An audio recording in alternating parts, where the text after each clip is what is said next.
Recording in progress. Hey Eric, before you leave, for these Culver applications, I had to rewrite one of them, so I need your signature still on it. Okay.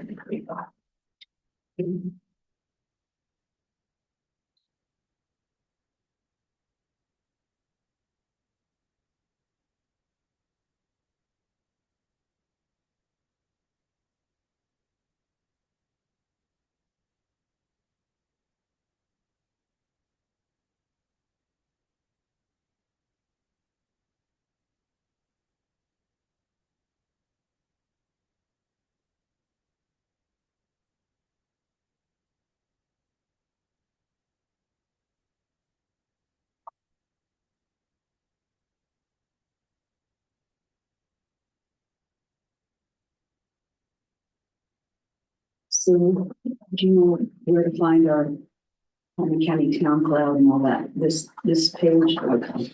So often during and that for today, if you click on this column, it'll bring it up where the attachments are right there. You don't have to go back and forth to the agenda in the packet. You may have already known that, but right then if we're on that, you can just click on it. For those in the There it future is. with those, if you'll, once it gets recorded with DAG. But I'm just telling you.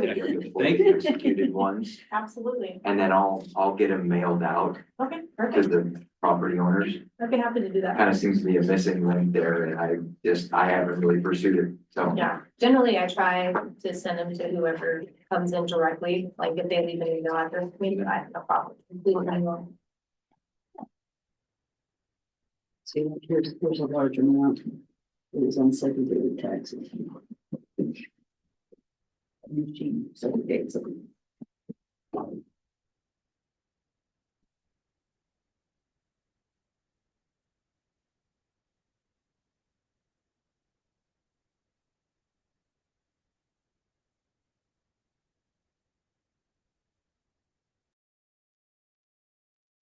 Paperless system. Sorry. You get moved today.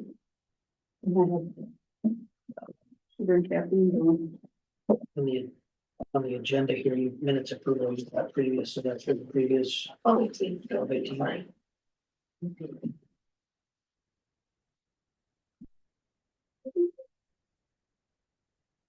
Is it better if we notice something with the minutes, especially if it's something insignificant like typos or misstatements, to just email Polly to fix it ahead of time, or what we Yeah. talk about here? No, Yeah, just let me know. If there's anything that's really substantive that you either wanted added in that you thought was left out, or something like that, Probably then I signed. it's good if we all get copied as you send, copy it.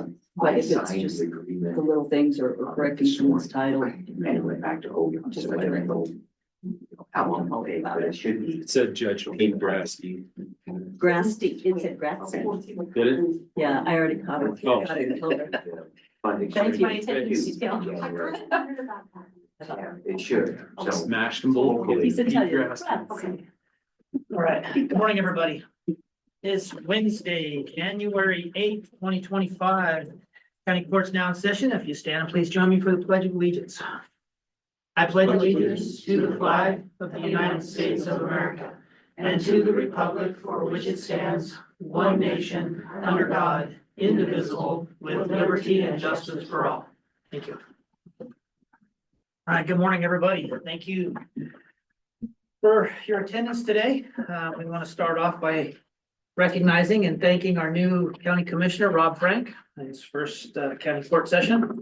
And it's good to see the wheels of our democracy at work in elections and everything, and things continue on, and hopefully they continue on for several hundred more years in this country. First item on the agenda is agenda approval. Any additions or changes to the agenda? I will say that on the agenda, we have one of the items that was already on the agenda was road vacation. But as we looked at it this morning and realized we needed to attach a resolution to that. So it was already on there, but you may or may not have seen the resolution that got added this morning. And that's the only thing I have for the agenda. Anything else? I move to accept the agenda as presented. A second? Motion has been made and seconded to approve the agenda as presented. Any further discussion? Hearing none, all in favor signify by saying aye. Aye. And opposed? And hearing none, motion carries. Minutes, county court minutes for December 18th, 2025. I move to approve the Harney County Court meeting minutes of December 18th, 2024. 2024. See, my brain's already moved ahead. The calendar rolled over. Is there a second? Should I abstain because I wasn't, You were on Zoom, weren't you? yeah, No. second. Okay. A motion has been made and seconded to approve minutes from December 18th, 2024 as presented. Any further discussion? Hearing none, all in favor signify by saying aye. Aye. Aye. Aye. And opposed? And hearing none, motion carries. Next item on the agenda is, service recognition to AJ Swartzlander from the road department. Is that right? Yeah. 10 years of service. We thank Mr. Swartzlander for his service to Harney County, and we have a memento for him. Sure, you wanna take Make that? sure he gets it. You guys' shifts are a little hard to catch up with, so. That's all we have for that. Next up is opportunity for public comment. Anybody like to address the county court? Judge, I have something. Sir, I'm a little weird, looking behind you. As I, first and foremost, I want to welcome Commissioner Frank. And for the record, I'm Nick Robinson, your county clerk. As I conclude my 32nd year here as a member of the team of this organization and begin my 33rd year, you know, I've seen a lot of commissioners and courts come and go. I've sworn some of them in, and believe me, I've sworn some of them out. I want to say some gratitude to you guys for providing a token to the employees in January for the dinner that we're going to have. That speaks on volumes to providing the staff just a token of gratitude and thank you. It says a lot, and I appreciate that. And on their behalf, I appreciate that. So I do thank you for that. I think it shows a lot. I do want to mention a couple of other things. So January or December 26th, we had a snow day. It had a storm knock power out of the building and around town.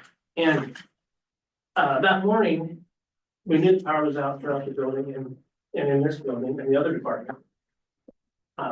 Knowing that that causes some significant security issues in this building that I don't want to discuss publicly. The assessor-elect, I guess it is at the time, the treasurer and myself were here, along with staff that arrived with really no direction. I voiced some frustration to that because the treasurer, myself, and the assessor-elect made some decisions that frankly are not our role, but we did it because we were here. That was very frustrating to me because that is your role as commissioners and county court members. To arrive in a day like that, with the staff here asking questions and with direction and no power in the building, the sidewalks not shoveled, someone with an ADA issue trying to get in that the treasurer dealt with, left us in a situation that is just not our role. And I was really frustrated with county court leadership that day, and I had a conversation with Judge Hart, and I kind of expressed it. I had some things to do at home too, but I knew there was no power in this building, and I knew there's security issues in this building. That needs to be addressed. We don't have a continuity plan that of any significance. So we don't have a manager. I'm not an assistant manager here. That's not my role. It's not Bobby Joe's role. We have to deal with it. You are about to embark on the most difficult, challenging budget that you've been through since you've been here, since I've been here. I implore you to get a plan. I have asked you for 2.5 years for a strategic plan. This county deserves one. The people here deserve one. We can't go into this budget flying by the seat of our pants wondering what we're going to do. That is your role. You've got to step up and lead. And you cannot do it uninformed. You better get a plan. And that's all I ask. Please, one last time, I implore you to get a strategic plan for this organization. Thank you. Thank you, Clerk Robinson. I agree totally 100%. If we don't have funds identified, we kind of had this conversation a little bit the other day. I think in order to facilitate that process, that we would be good for us to retain some kind of a moderator type of an individual that can help guide us through that process and keep us on track through that process. So if we don't have funds identified, and I hate to say this and put it off and, you know, kick the can down the road another budget cycle, but if we don't have funds that we can utilize or that we can dip into for that process to begin it now, this first of this calendar year, then we definitely need to make sure that we plan for that in our coming budget. I think there's probably some funds we can do a resolution to move or something. I got some ideas on top of my head right now, but I agree. It's a founding document, or not a founding document, but a guiding document that helps us establish priorities, helps us establish that continuity of government and everything. So I agree very much. Thank you for that. We have to act on it. We've talked about it for 2.5 years and we've still done nothing. So I implore you to get it done. Let's step up and get it done. I acknowledge that public comment is supposed to be a back and forth, but so if we just want to keep on public comment, let me know. But I would be curious, maybe it's a discussion for another time, what your expectations would be from a strategic plan. Succinctly, if we have time. Well, really, it's that. So we don't have a plan for tomorrow. We don't have a plan for 5 years from now. Where do you want to go? Do you want to keep things? This organization has a history of reacting every morning. It's a fact. We react to every situation and we do it hastily without really any information.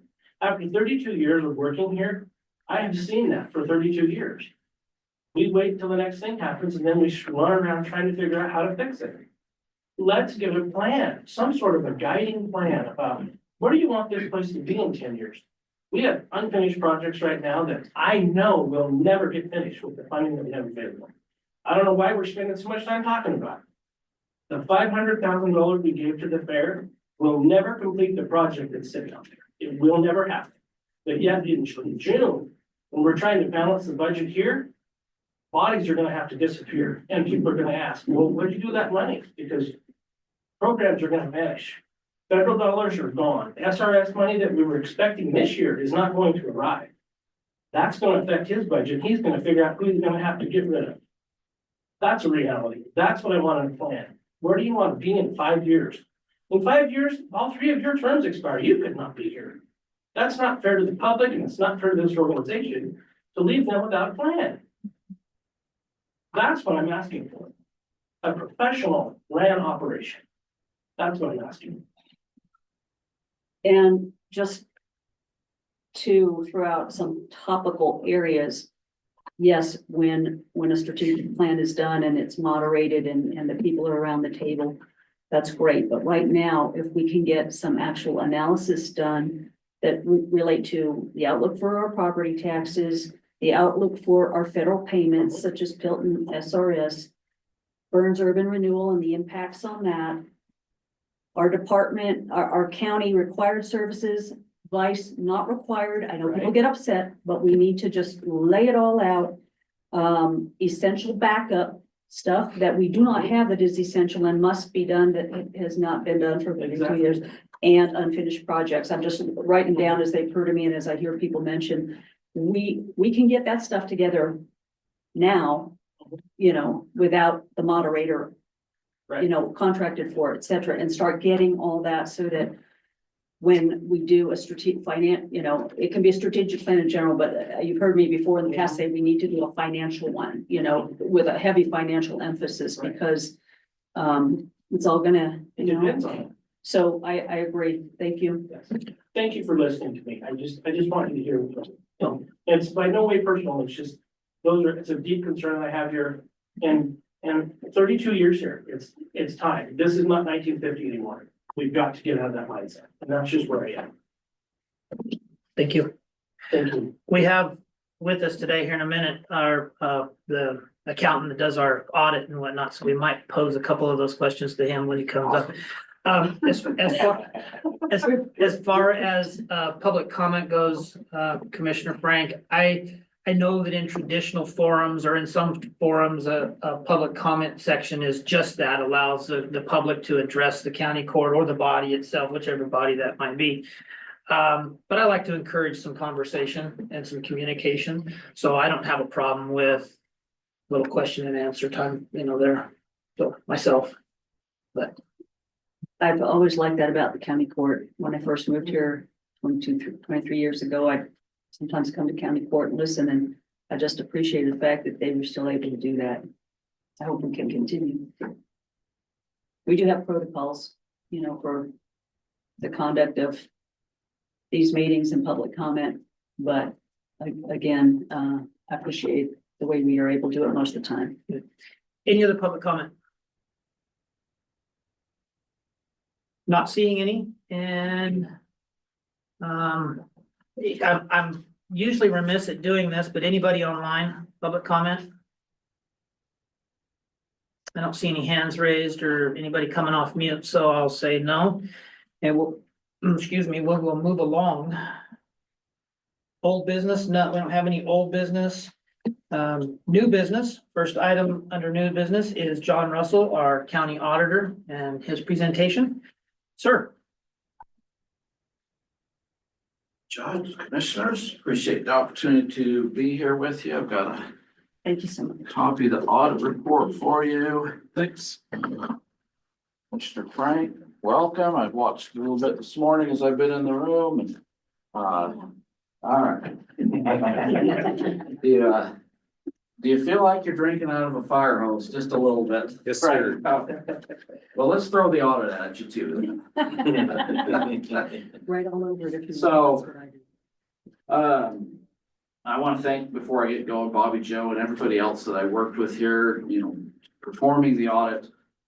Fantastic, people to work with. Things went really well this year, I felt like, so. I just like to call out Bobby Joe also on this, and the audits go very smoothly and she has, upped her game every year and is in a good state, and I really appreciate it. Helps us as the strategic planning we're gonna need to do. Yes, thank you. Yes, I wholeheartedly agree. So I'm gonna kind of walk through this. I'm gonna try and just hit some high points. I mean, there's, well over 100 pages, almost 150 pages here. I want to walk through and kind of talk about what's in here, but there's some stuff we're gonna skip over. So feel free to interrupt me with questions as we go, or save them to the end, either way. I'm gonna start on page 8. It's got our firm's letterhead at the top. And this is the independent auditor's report. And so just walking through what this is, that first paragraph says that we've audited your financial statements. Paragraph 2, we give our opinion where we're saying that they are presented fairly in all material respects. So in layman's terms, I guess a clean audit opinion. Again, on that, congratulations. The basis for our opinion, we follow auditing standards as we gather evidence about the financial statements and whether or not those are correct. We have a paragraph here, an emphasis of matter. The default is generally accepted accounting principles as the basis of accounting. The county is elected to present their financial statements on a cash basis, which makes sense with how the county operates. And is acceptable, but it's not the default, and so we do point that out, that this is different than perhaps what some other counties might be presenting their financial statements on. Management, of course, is responsible for the information that's in these financial statements. The next page, our responsibility as auditors is to gain reasonable assurance about those financial statements. And that's a high level of assurance, but it's not absolute. You guys are well aware of just how many transactions and things are going on in the county, and an audit is not designed to look at everything. It's designed to pick some areas where there might be some risk of misstatement and to focus in on those areas. Also on this page, we talk about some other information that's presented along with those basic financial statements, which includes the budget to actual comparisons and some other schedules that are in the back, and we'll cover some of those. On the next page, There's a report that's required, because you had a single audit, so federal funds were spent. And we'll briefly talk about that. And there's another report that the state of Oregon requires, for all municipal entities and their audit. Okay, so I'm gonna jump to page 18 now. A lot of what I'm skipping over is what's called the management discussion and analysis. It's kind of an executive summary, if you will, of the basic financial statements. 5 or 6 pages long, and it's probably a good introduction, but we'll cover what's in that. So on page 18, this is the balance sheet. And it shows what, about the balances for each of the major funds. So these are the funds that mathematically are significant based on the size of the funds, or for whatever other reason have been determined to be significant to the county. So we have a combined general fund, the road fund. We've got a couple of reserve funds. This carries over onto the next page. The public health and RHC, again, a jail reserve. And then there's a column for all the other funds, all those non-major funds that get combined, and then total for the county as a whole. So one of the things I like to look at on these balance sheets, I like to compare the fund balance section, which is really, that's your equity section. So those are reserves that you've built up over time. And I like to compare those to the current year's expenditures, just to kind of see, okay, what do those reserves look like? And so, like if you flip back and forth between pages 18 and 20, for the combined general fund, for example, you'll see total fund balance of $6,781,000 in the combined general. Expenditures for the year were just under $8 million. And so if I do some math there, that tells me there's about 10 months of reserves, assuming that this was a typical operating year for the general fund. And if I do the same thing for the road fund, where it's more like 3 months of reserves there. Those operating reserves, the pavement restoration reserve fund, and on the next page, the road equipment reserve, none of those had any actual expenditures during the year. You're accumulating funds for future needs on those. The public health and RHC fund has about 6 months of reserves on hand. Again, jail reserve is accumulating funds for future needs. And then the non-major funds are about 13 months of reserves on those. So that's one of the things I like to look at, just gives you kind of a quick down and dirty, where's that I fund appreciate sitting you at? pointing that out. That's great. Great to know. Yeah, so, yeah, like I said, and for most of your governmental funds, anywhere from 3 to 6 months is probably adequate, just based on how the revenues come in on those funds. I find a lot of boards and commissions are more comfortable in the 6 to 12 month range on those, but then again, sometimes you have then outside agencies or the state that maybe would be more comfortable with fewer reserves there, but especially in a fund where a lot of it comes from property taxes, 6 months is a pretty good baseline. I'm trying to remember in Oregon, how often do you get the state gas tax for the road fund? I think that's more frequent, that those are coming in. And so the 3 months of operating reserves is probably adequate, but again, that's not really my job to determine whether it's adequate or not. So, all right, so back on track here. Page 20 then is an income statement for those same funds.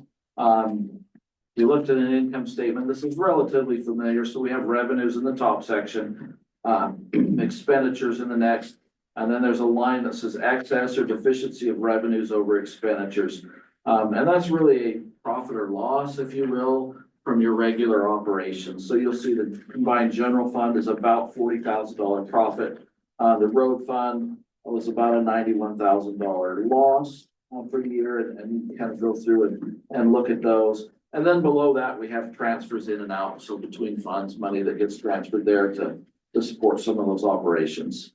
Overall, on page 21, if you look at the column on the right, total governmental funds, you'll see overall the county has an excess of revenues over expenditures of about $3.5 million. All right, next page.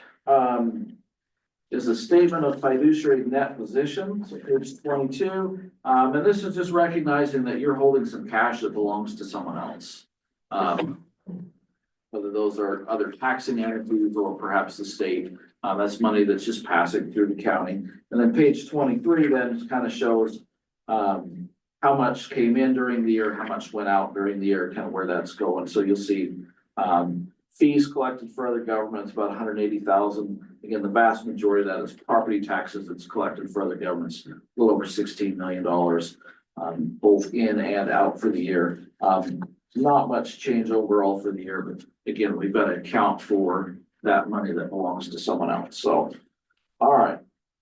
Promise to try and just hit high points. So I'm gonna jump to page 28. Now we're in the notes to the financial statements. I'm looking at the note 2 at the top of page 28. This is about your cash and investments. So one of the things we always do is we look at what do the county's books show for a cash balance? It's $4,539,000. When we look at the bank, compare that to what the bank statements show. June 30th, it was $4,862,000. Very normal for there to be a difference. In fact, I'd be surprised than any of your size if those numbers were exactly the same, because there's always outstanding checks that just haven't cleared the bank yet. And so normal for there to be a difference. And of course, the entire balance is covered by insurance or by collateral that your financial institutions hold to make sure that the citizens are not at risk of a bank failure. On the next page, there are some funds that are invested with the state treasurer's local government investment pool, about $29 million that are invested there. Those are some of those funds that aren't needed immediately, and so you have the opportunity to invest those, make a little bit of interest on those. It should be about 5%, but I think that's paying right now in ballpark. So fairly competitive rates, and it's, Yeah, I just got noticed the rate dropped. yeah, well, you know, it kind of goes up and down, but it's competitive. The state operates those to protect principal primarily, and then secondarily to earn investment income on those. And so even though those are not covered by any kind of insurance or anything like that, the state of Oregon is a sophisticated investor, and you know, they do a good job of that. So it's possible to lose a little money on that, but in my 20+ years of auditing experience, it always comes back. And so that's a good place to have excess funds, so that you're not having to manage and go out and buy CDs or other investment vehicles on your own. And then at the bottom, towards the bottom of the page, you'll see some other accounts, some cash accounts that the county has. You see the county clerk, tax collector, sheriff. These are all constitutional officials who have a cash account, and those are not tracked through the county's accounting software, but we do look at those as part of the audit each year.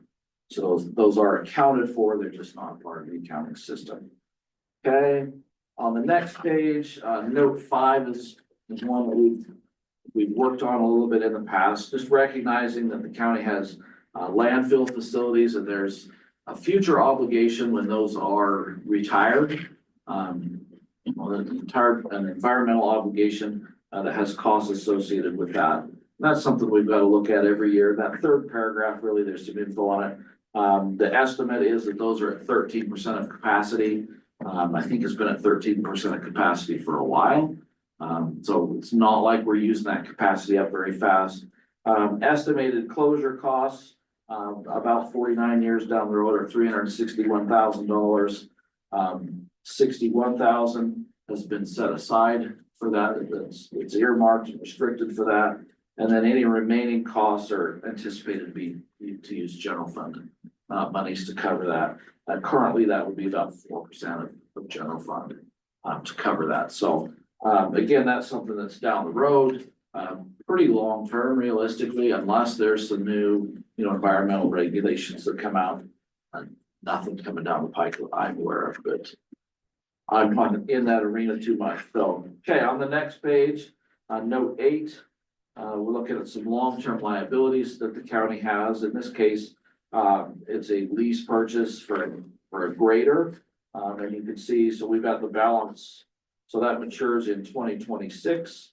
So looks like there's probably a balloon payment that is due on that if the road department decides to keep that machine. A lot of times they'll do those and they'll trade it in on a newer one and go through another process. So, so at the end of last fiscal year, 2023, the balance was 229,000, 24,000 in principal was paid on that, leaving 204,000. And in fiscal year 25, you'll pay $25,000 on that. And then if you turn the page, you've got a table there that shows what principal and interest payments would be. Assuming that is paid through the terms there. So you can see, yeah, 2026 does have about $180,000 balloon payment that needs to be made if they decide to keep that piece of equipment. Note 10 is another one we always talk about, these other commitments. So one of the things we look at as part of the audit, I talked about risky areas, credit cards, just tend to be riskier. They're kind of a necessary evil. It's kind of how I like to refer to them. You just have to have them for the county to operate. There's about $109,000 in total credit available on these cards.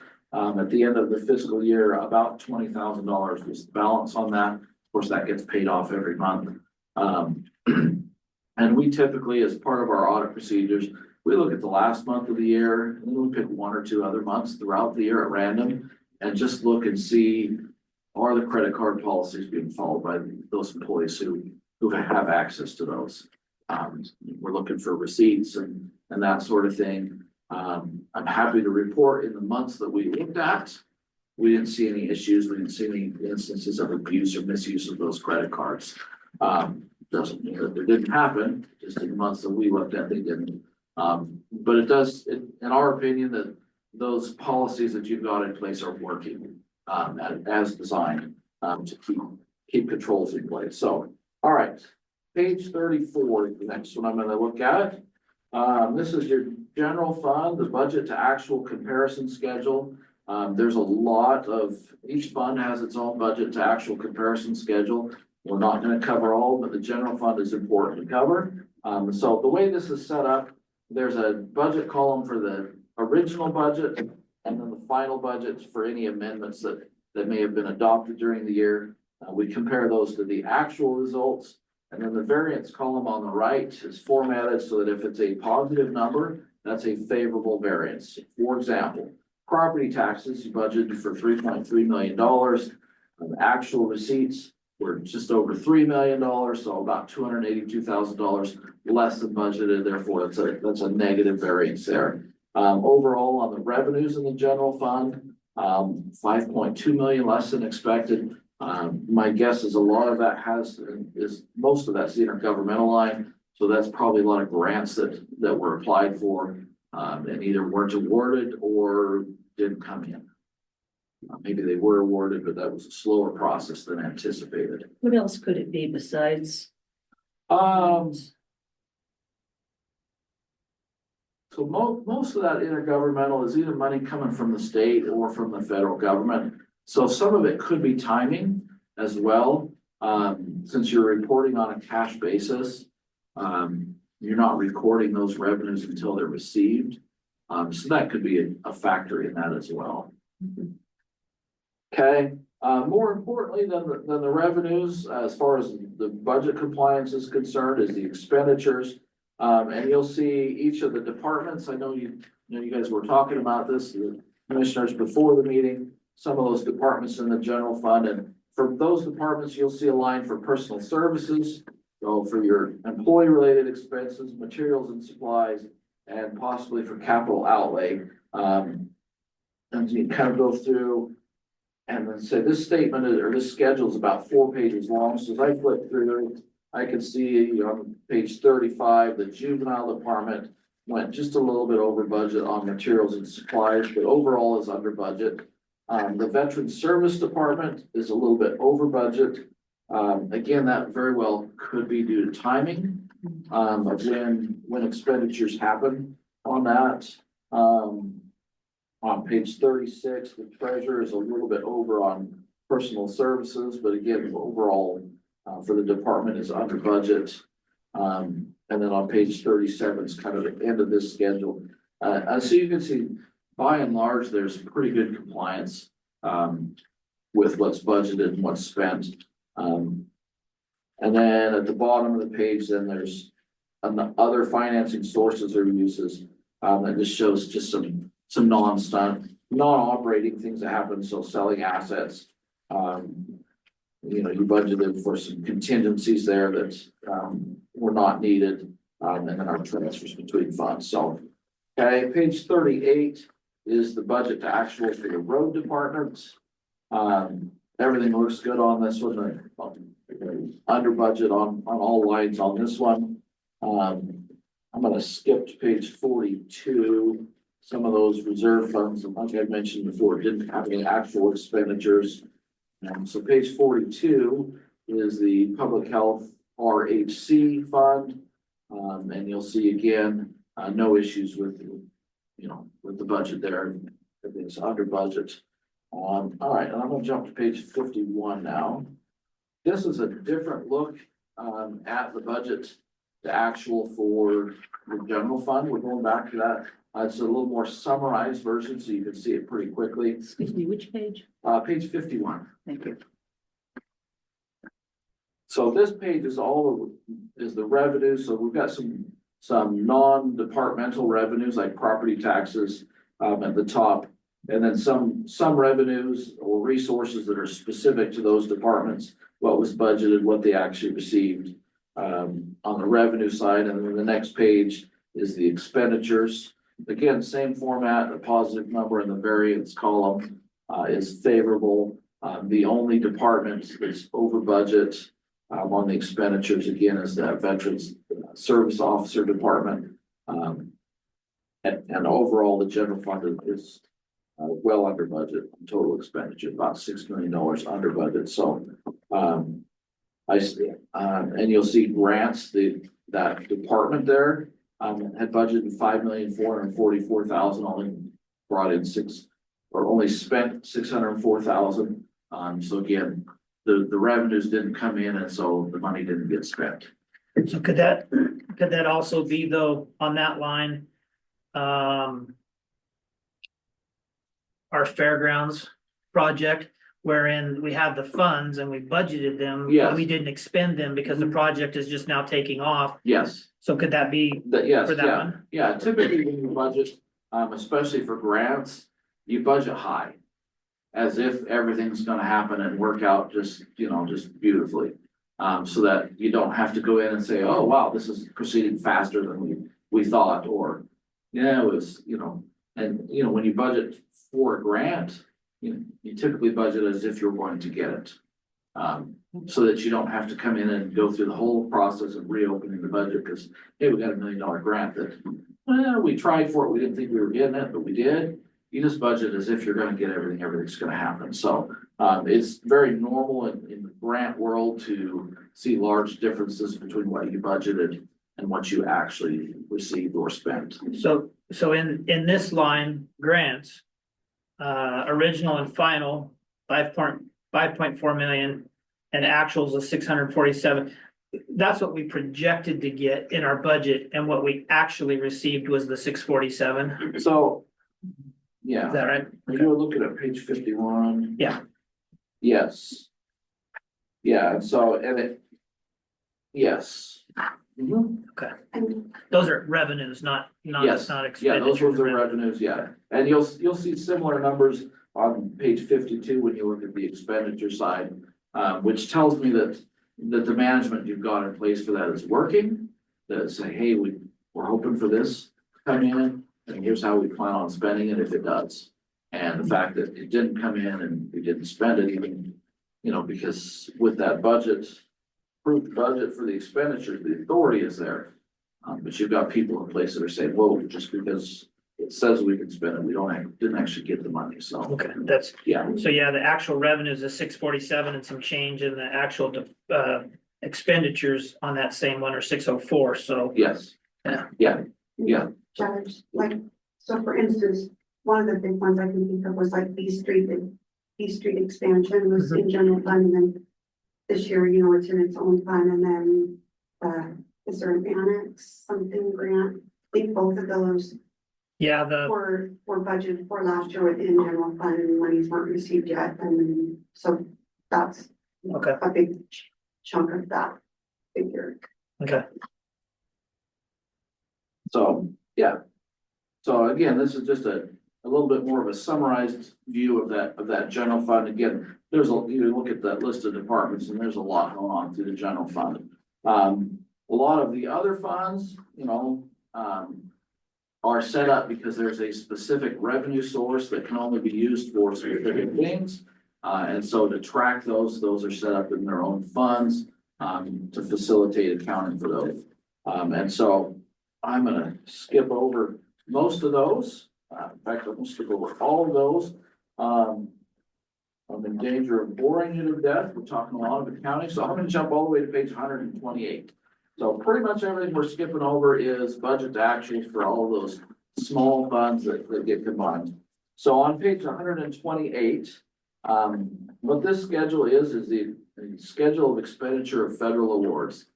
So this is where we're accounting for all of that federal money that comes into the county, and is spent during the year. It's 2 pages long, and so you'll see, the first one's the U.S. Department of Agriculture and some of the different programs that you get money on. And so we're going through all the different federal departments and what programs that money is being spent on. You'll see at the bottom of page 129, total federal awards spent during the year, $4.3 million, so it's significant. And of that, about 678,000 was passed through to other entities. For example, the senior center is one that money comes into the county and then it gets passed through to them to spend on some of those programs.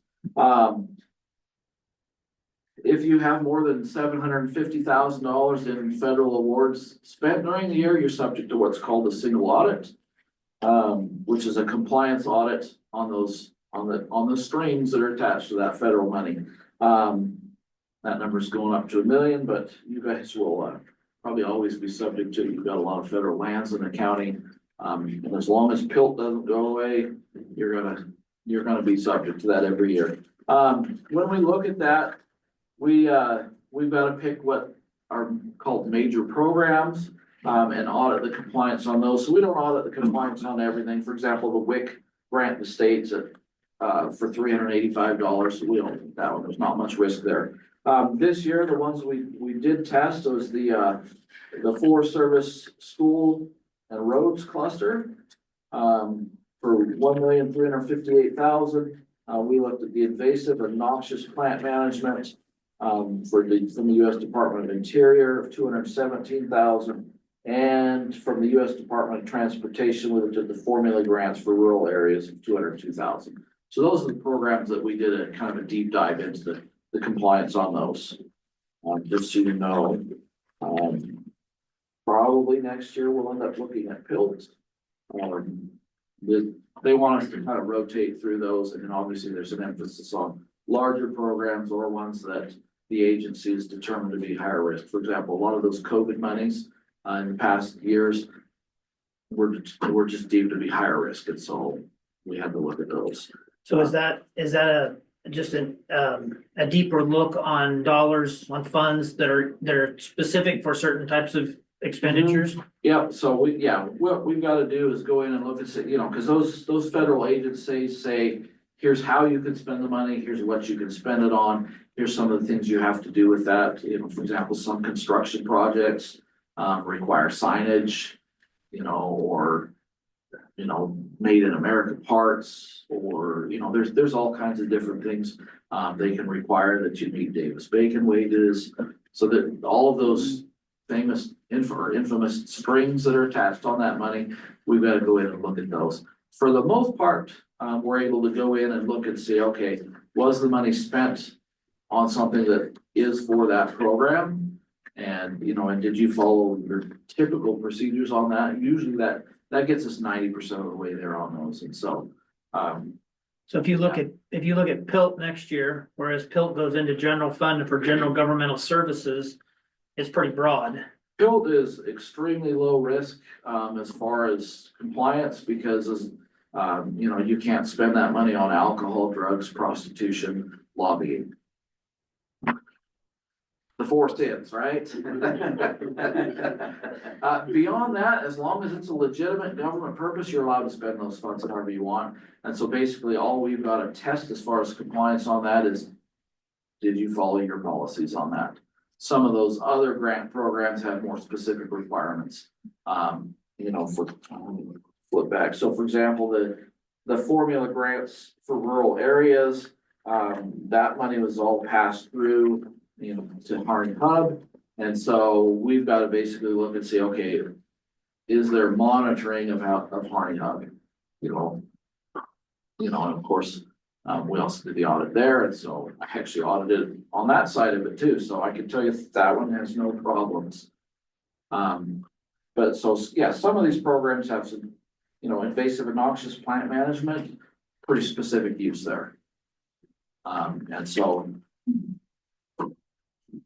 yeah, so that is specifically a compliance audit. Did you comply with those federal agencies' rules for use of that fund? Again, PILT is one, they don't really have any specific rules. So, all right, page 131, we're almost done here. Page 131, this is the report required by the state of Oregon for all municipal audits that happen. There's a bullet point list there on some of the things that we're required to look at as part of our audit. Page 132 at the top of the page, the only thing we ran into, and we haven't noticed this in the past, probably because our firm went through or did one of the Department of Revenue trainings that they have online about the budget. And we noticed that some of the budget categories you used are not ones that fit the format that they want. You've got, let me see, you've got some reimbursements and some administration ones that, as far as the budget goes for what the state of Oregon wants, probably need to get combined up into materials and services. In my opinion, that's not a big deal. Doing it this way for a long time. However, the state of Oregon says it needs to be done this way. And so that's something that probably as you're going through the next budget cycle, probably coming up here pretty quick. Before you know it, that you'll be looking at, that'll maybe look a little different than what you've done in the past. But again, I don't think it's a substantial non-compliance, but we do have to find it out. So. And we did receive communication from Oregon Department of Revenue on that, and that they said we didn't have to do anything for this current year's budget, but just for something to look at and make sure that we did. For 25, 26. Yeah. So. And it could be something that they put some education out there and they're trying to emphasize this and trying to standardize things. So. Again, yeah, I don't think it's a substantial non-compliance, but we do have to point that out. That was the only thing we ran into on the Oregon side. Okay. Page 133, this is a 2-page report that's required because of the single audit. In 2 pages, we basically say we look at your internal controls or your policies and procedures to determine what we need to look at for the audit, not to give an opinion on those. Of course, it's our responsibility if we see something that needs improvement to either mention that to staff, or if there's something really important, we would bring that to your attention as a county court. I'm happy to report that we're really happy with how things are being done and the people and process that you have in place. So, all right, page 135 is the actual report on compliance on those federal programs. It looks real similar or reads real similar to that first report we covered. Basically says we've audited your compliance. Next paragraph, we're saying that in our opinion that the county complied in all material respects with those compliance requirements we looked at. We follow auditing standards in doing that. We do have to point out that our audit is not a legal determination of compliance. We're not attorneys, so we're not allowed to do anything that's legal. However, we didn't see any non-compliance, and we wouldn't suspect if somebody questioned it that an attorney would either. But management, of course, is responsible for compliance. Our job on the next page as auditors is to gain reasonable assurance about whether you complied. And so there we go. Page 141. Okay, this is a little better. One of the things we like to throw in here is some charts and graphs. that kind of show in a picture kind of what's going on a little bit. It's not quite as boring as some of the accounting stuff we looked at. So what this one is just a pie chart that shows where some of the major sources of revenues that the county has. So you can see property taxes there make up 18%. I've got operating grants, 26%. Intergovernmental revenues, 22%. Those are funds from the state or from the federal government. Charges for services are about 15%. PILT has its own category there, that's 7%. So let's cross our fingers that the PILT continues, because that's a big source of revenue for a lot of rural counties. So So the secure rural schools, which category? oh, you know what? That is probably in the intergovernmental revenue, Okay. that green slice Is there. is this pie chart, is this for total county? This is the total county, yes, Okay. yeah. So this is not just general fund. This is all funds for the county, which is why there's operating grants and the intergovernmental. A lot of times it's kind of a fuzzy line to say which piece of pie does that fit into. Okay, on the next page, we show where the money is being spent. And it's kind of broken down by major governmental function. So public safety and legal services is the largest one. That's 26% of county funds are spent on that. Roads and transportation are 22%. So you kind of see broadly, where does the money go? Okay, on the next page, this is a historical chart that shows what the fund balance for the combined general fund is, or the general fund has been over time. And so kind of a 10-year history. And that's what all the rest of these are, is kind of a trend. And really what you hope to see the government on these is a slow, steady upward trend over time. In an ideal world, that's where you'd be, because you'd have enough, reserves on hand, and that reserve would gradually grow kind of in line with what inflation is. Of course, we don't live in a perfect world, and so we have ups and downs. But this gives you the kind of 10-year history of the general fund and what that fund balance looks like. Is 2022 high because of COVID? I would suspect, yes, that you got a lot of extra COVID money, whether that was the original COVID or the ARPA money that came in. And so, yeah, a lot of that came in and you hadn't spent it yet. And that's probably why there's the big drop from 22 to 23. And probably also part of the drop from 23 to 24 is your Residuals from. the residuals, those last amounts that are being spent on that. So, yeah, because that's a big jump from 21 to 22. So if you took those 2 years out and looked at 2021 and 24, we do still have that gradual Yeah. rise a little bit. So really, you could go back even as far as 2017 and you're up from 2017 to 2024. If you average those out, that's but certainly from 2019 to 24, definitely trending the right way.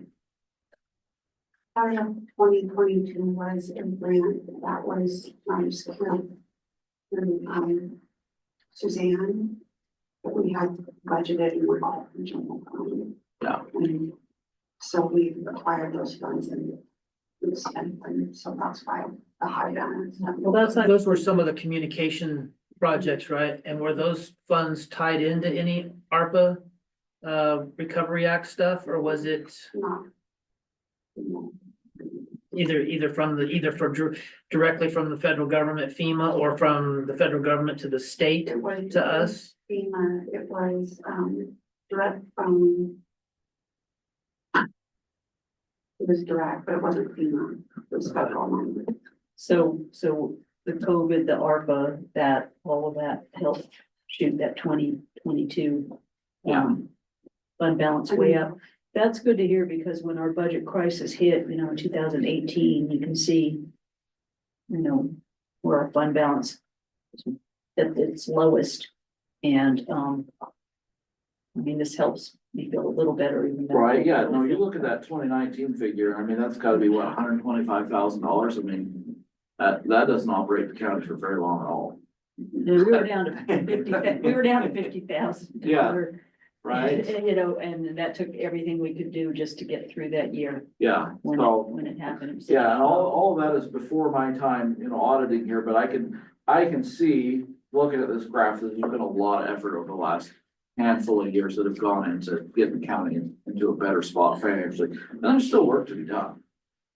There's no question about that, because, there could be another downturn that could really decimate things again, but overall, things are trending in the right direction. That's why we like to present these.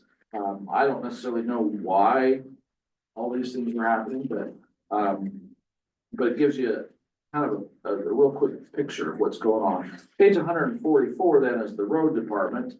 Unfortunately, the road department is trending down. But on the flip side of that, if you look at the next couple of pages, those are some of those reserve funds that the road department is building up. And those ones are trending up in the right direction. As you would expect, you're setting funds aside for some sort of a catastrophe, bridge being out or something along those lines, whatever that might be, or major equipment purchases that need to happen. And so, those pages are telling me that there's some responsible, budgeting and management going on, there as well. And then the last page 148, we've only got a few years of history on this one, mostly because I'm guessing it was about 2020 that you brought that other department in and combined that, and at that Right. point, it became a big enough fund to be its own, major fund. And so you can see there that it's a little hard to draw a trend off of those 5 years, but at least you got a picture of where that fund balance is, so. All right, that was a lot. No, it's- May I ask you a question? Yes. Or maybe I can email you and you can refer me to something that would be easy for me to understand, but we do a cash basis. There's probably pros and cons Yes. would give us a thumbnail. Yeah, so the cash basis, basically revenues and expenses happen when cash moves. So when you receive money, that's when the revenue gets recorded. When you spend money, that's when the expenditure gets recorded. On a GAAP basis, or generally accepted accounting principles, the revenue gets recorded when it is earned or when it is due and payable. So, an easy example of that, property taxes, once they're levied, you would record the revenue at that point in time, regardless of when you actually collect it. Expenses, kind of the same thing. For example, when you pay your liability insurance, you're paying either 6 or 12 months at a time. So on a cash basis, when you write the check, that's when it gets recorded. On an accrual or a GAAP basis, you're gonna allocate that over that time period, over the 6 or 12 months. And so if you've got a $10,000 liability policy, $12,000 for a year, you got $1,000 of expense each month. That's the major difference between the two. Cash is a lot easier for people to understand. That's how we operate at home, most of us. And so it's just, it matches, we kind of feel like that matches up better with the way the county's actually operating. John, does it have anything to do with, like, we don't have any debt? Minimal debt, we have leases. So that's one of the things that if you had a lot of debt, that accrual or that GAAP basis might be a better option for you. But the fact that, you're mostly pay as you go when you purchase items and you don't need a lot of debt funding, the cash basis really makes sense for you. We also do the audit for Malheur County. They're also on a cash basis. We do the audit for the city of Hines. They're actually on an accrual basis, but we do some other cities in Eastern Oregon. And there's also what's called a modified cash basis. And that, to Dag's point, they have some debt. And so the cash basis basically ignores debt, and it ignores long-term assets as well. And so there's somewhere kind of in between where you're mostly cash basis, but we bring in those long-term assets and liabilities. So, I think it's appropriate for the way the county operates. The state of Oregon's totally fine with it. I think it's good for, the turnover that happens at the county court, it Yeah. is easier to understand and misunderstand. Yes, the accounting that happens in governments, especially at a county level it's complicated enough without doing that on an accrual basis, so cash is easier to follow. Thank you very much. Yeah. Other questions for me? I really have been feeling good for a number of years now. The audits that you do, the explanations you give us, and it's very helpful. Thank you. And I'll point out, it's an annual audit fee that we charge, and so you are welcome to reach out anytime during the year. I know Bobby Joe does, you've got other staff that reach out during the year with questions. But let's just deal with things as they come up. Like I said, it's an annual fee, and so we're not gonna charge you extra. We're not a taxi, we're not an attorney to our, and billable hours kick in, so. All right. Well, thank you again for everyone and for all the assistance you. Yeah. If you keep it brief, please. What other counties are on an accrual basis? I do not know the answer to that. There are some. Oh, yes, I would guess probably. Well, I'm spitballing here, but I would guess probably 75% of counties in Oregon are on an accrual basis for cash basis on their reporting. Certainly all of your heavily populated counties in the west are gonna be on an accrual basis. Because they pass bonds and levies and Yeah. a lot of more complicated things than But you may we've be done. doing that same thing in the future, so No, I just it's find the possible. accrual basis is not as difficult to understand as the cash basis. So, Personally, have we ever done a comparison, just a brief one? Not a totally complete budget, So- or there's some parts of it that you could convert to an accrual basis just for comparison.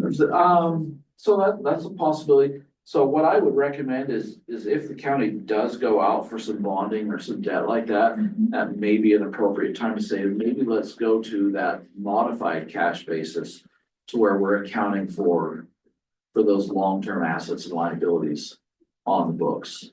Because really what gets left off in your case, is accounts payable, your monthly bills.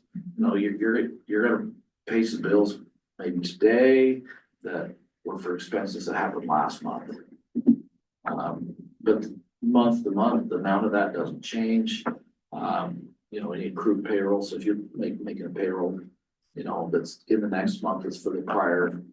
They're really kind of small overall and not much change from year to year, so there's not much benefit to that, but if you start doing some long-term debt, again, if you go off a bond on something. That's when maybe it makes sense to take a look at that. And so when that comes up, that's a discussion we would have with you and say, okay, would you like to change the reporting format? But again, not a whole lot of difference. How about Actually, grant income? Grants applied for, when you're waiting, even though you have an amount, you may not get all of it, you're still making plans to spend it. If it showed that income, well, and because you're spending money yeah, before you get the money. and on that, you can always look at the budget as well to kind of get an idea for what's coming on those. Receive. Which in So, some cases, some grants are that way because they're reimbursable.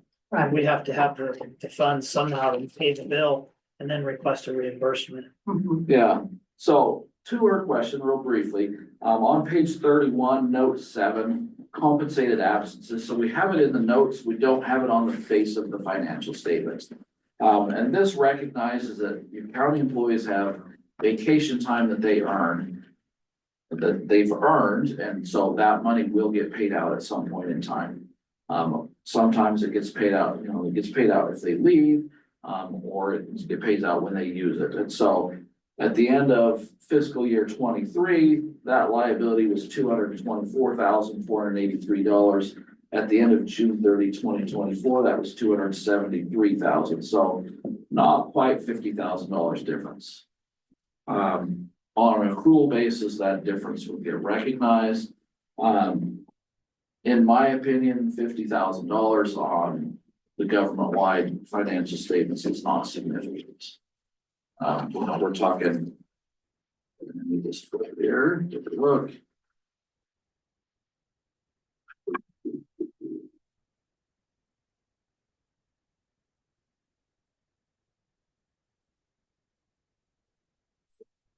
There we go. So, $17 million in total expenses for the county for the year. The $50,000 to me doesn't move the needle.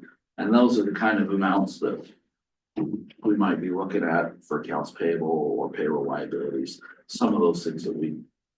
The other thing that doesn't show up on your financial statements is property taxes receivable. And that doesn't change all that much from year to year either. I mean, it tends to trend upward just a little bit as levies and rates go up, but again, from year to year, it's not significant change. So to me, cash basis really makes a lot of sense for you till at such time as you start thinking some bonds. So along those lines, so. I'll just bring up one other thing, because the payables are not in there. I know in the past, we had a particular vendor that was repeatedly billing and being paid. And it was totally ridiculous. So you don't look at the. No, so those things are actually tracked in the accounting software. And we do look at those. They're just not included on the face of the financial statements. So it's not that those processes are not happening. They're just not reported on the financial statements. So yeah, there are processes in place to deal with that. So. Anything else? Thank you, sir. It's always, good to hear your report each year. It really is. Well, Let us know how I we're hope doing. that we continue to be able to give good reports. Keep us on track. So, thanks, everybody. Thank you. Thank you.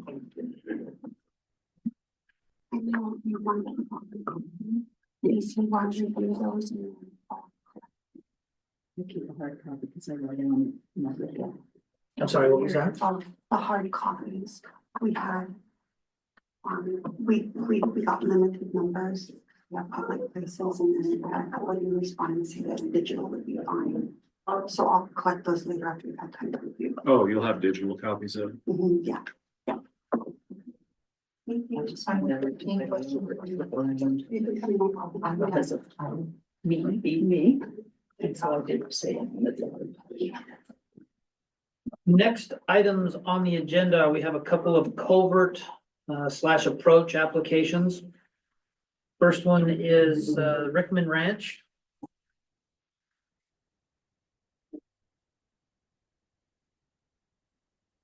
Like it's like milepost 19.9 on the Logan Road.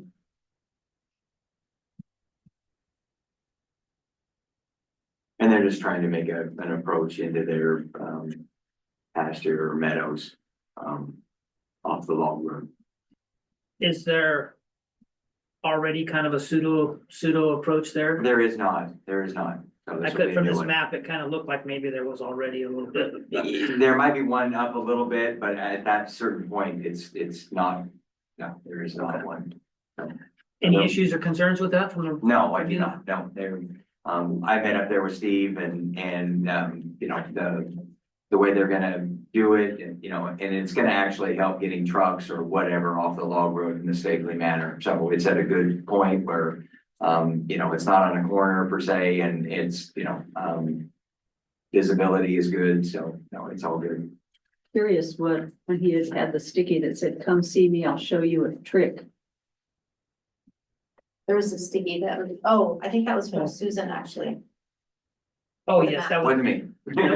no, that was a note from the assessor's office to show me a trick on how to look these maps. That's what that was. Okay, I'm like, I Was want it? another trick I on this road. I did not, I can't show you any new tricks. realize that got scanned along with it.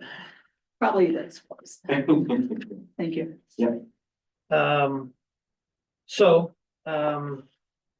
We need the roadmaster's signature on this as approval. Yep.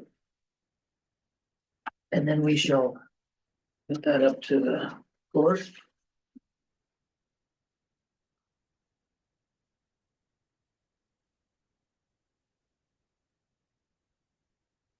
this require action by us? or Yes. just a- So if there are no more questions, I move to approve the application to install a culvert and or approach from the county road from the Rickman Ranch, milepost 19.9 Heinz Logging Road is presented. Second. A motion's been made and seconded to approve the application for, in this case, an approach at milepost 19.9 on the Heinz Logging Road, and has been reviewed by the roadmaster and approved. Any further discussion? All in favor signify by saying aye. Aye. Aye, I, and opposed? Motion carries.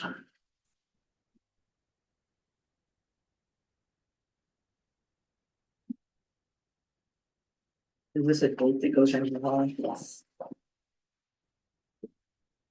Get to something.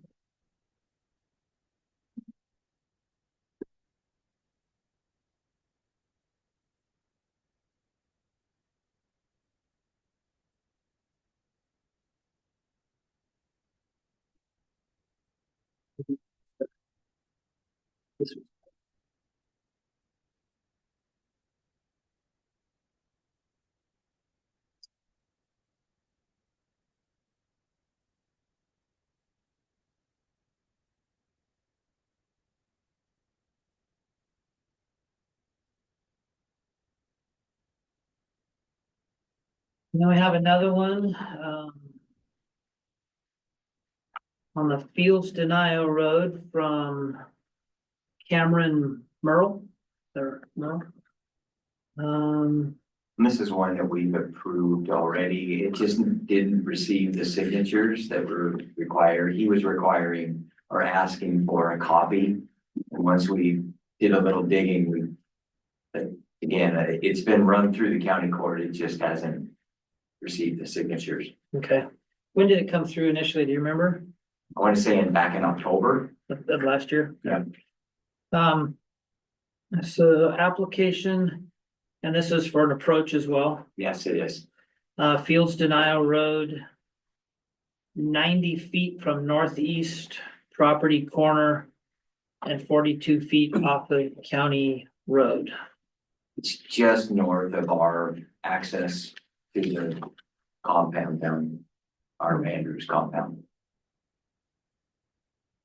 There was a small parcel in there that sold probably in the last year. So can you, on this map that we have here, is this, And so I is didn't this bring my relating, glasses, so I'm gonna be really in trouble. is that then relating to this parcel right here? Yeah, so there's our access road into the Uh-huh. Andrews Maintenance Station, and then he's made an approach right there. Okay. Approximately. All right, any other questions, conversation? I'll make a motion then to approve the approach application from Cameron Merle on the Fields Denial Road as identified. A second? A motion's been made and seconded to approve the approach application for Cameron Merrill as identified. Any further discussion? All in favor signify by saying aye. Aye. Aye, I, and opposed? And hearing none, motion carries. I'll have you sign this one too, Eric, please.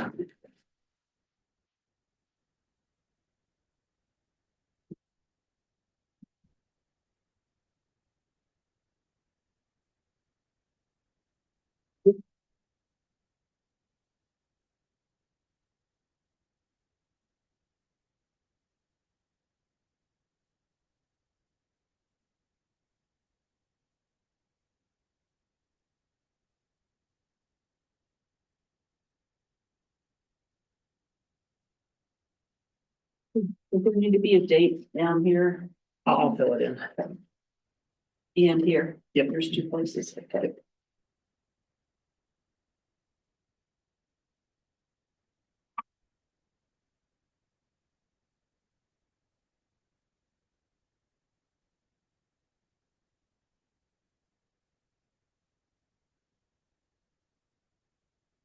And I'll scan these and send you a copy.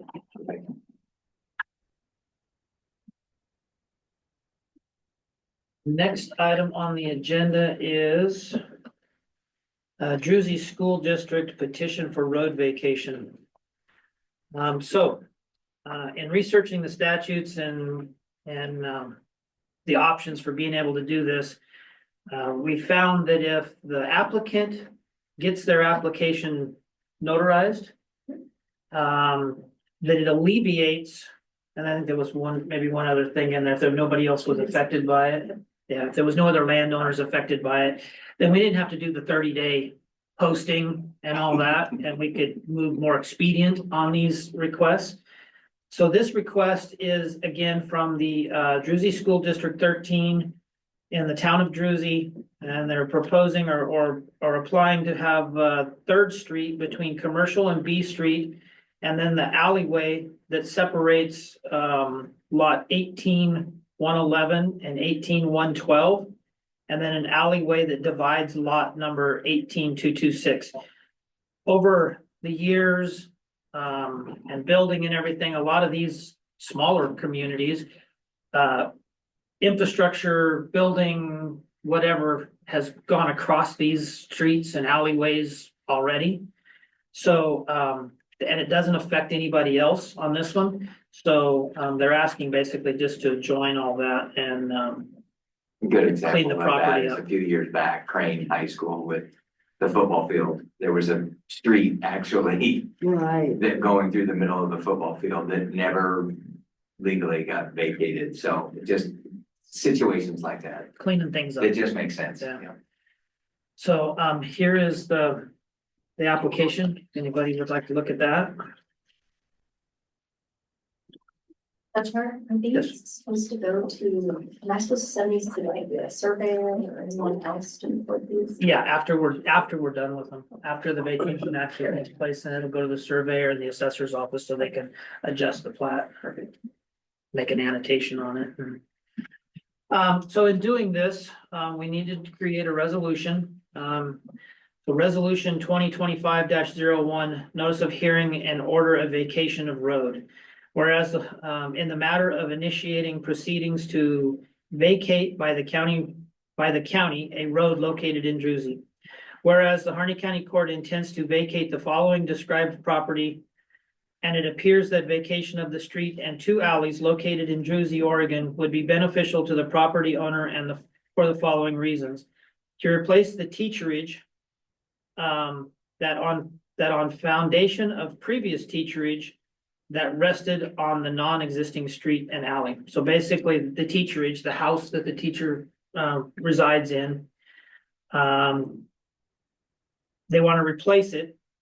And the previous footprint of where that foundation was already was located across the 3rd Street at this point and the alleyways. So it cleans that up, cleans the property up and being able to continue with construction. The legal description, whereas the roadway was never developed and is impeding the development of the property for public purposes, it is hereby resolved in ordinance in accordance with ORS 368.326 to ORS 326.366 that it is hereby declared that the county intends to vacate the above described property and that proceedings can be undertaken to vacate the portion of said road described above. It is further resolved that the Harney County Roadmaster examine said road and file a written report pursuant to ORS 368.346, paragraph 1. It is further resolved that a public hearing be established to hear said report and for hearing public comment on the proposed vacation, and that such hearing be held on January 23rd. We'll just put it on the next county court agenda. January 23rd at 6:10 p.m. at the Harney County Courthouse, County Courtroom in Burns, Oregon, and dated this 8th day of January 2025. So since we don't Does have that to do give the, all the amounts of time, lead time needed for any again, for this, notice? because we did this and it only involves one property owner and they got it notarized, we don't have to do the 30-day. Okay. And he didn't, and the roadmaster doesn't have to go out. Do I need to do a report Yes. still? Yes. Okay, all right. Yes, that still needs to come back to us, just showing that you don't have any concerns. I mean, like, say 3rd Street did have some infrastructure going underneath it or something, utilities or something like that. But before we just vacate it and turn it back over to the landowner. Well, we that need to kind know of that- falls back on what Holly was asking, legal description. Usually in my report, I give a legal description of the properties that are involved. So after this county court, you'll contact our surveyor, county surveyor to get that legal description, or do you Yeah. have one? Well, I used off of theirs and off of the report from the assessor's office. Okay, It's got the northeast quarter, northwest quarter, section 26, gotcha. township 20 south, range 35 east, Willamette Meridian, and then the verbal description is 3rd Street between commercial and B, and then the alleyway separating those tax lots. Holly, will you also send me that report and then I'll make mine? Perfect. So with that, any other discussion? I'll make a motion to approve resolution 2025-01, notice of hearing and order of vacation of road. To wit, in the matter initiating proceedings to vacate by the county a road located in Abruzzi. A second? Motion's been made and seconded to approve resolution 2025-01, notice of hearing and order of vacation of road as read and described and discussed. Any further discussion? All in favor signify by saying aye. Aye. Aye. Aye. And opposed? Hearing none, motion carries.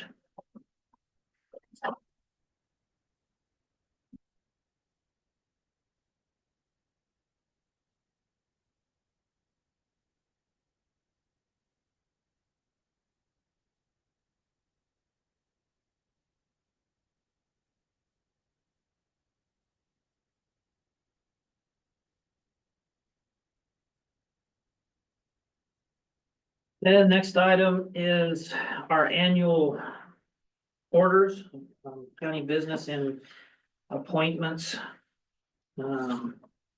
Court order appointing the budget officer. Court order appointing official newspaper. And court order appointing the health officer for year 2025. Is the justice of the peace on? Second, hear that before. Pro tem. Yeah, this is budget officer, newspaper. No, I don't see that one. It's on the one you had sitting here. Oh, okay. Today. It's on the agenda, but I But don't it's have not it. included in Oh. the package. Yeah, I don't have it. Let me It's, fix that. I already saw it. It's on. We, yeah. I had to check yesterday with the two individuals that we are going to designate as pro tem and make sure that they were in agreement to do that. And, then by the time they got back yesterday afternoon, we probably didn't print. Who is that, the judge?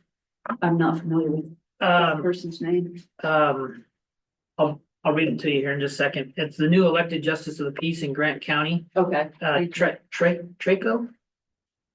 Something like that. It's No, pronounced. you answered my question by telling me their position. I just didn't know what they were And judging. then, and normally in past, it was the previous justice of the peace, Kathy Stinnett. And, since there's a new justice of the peace, I called,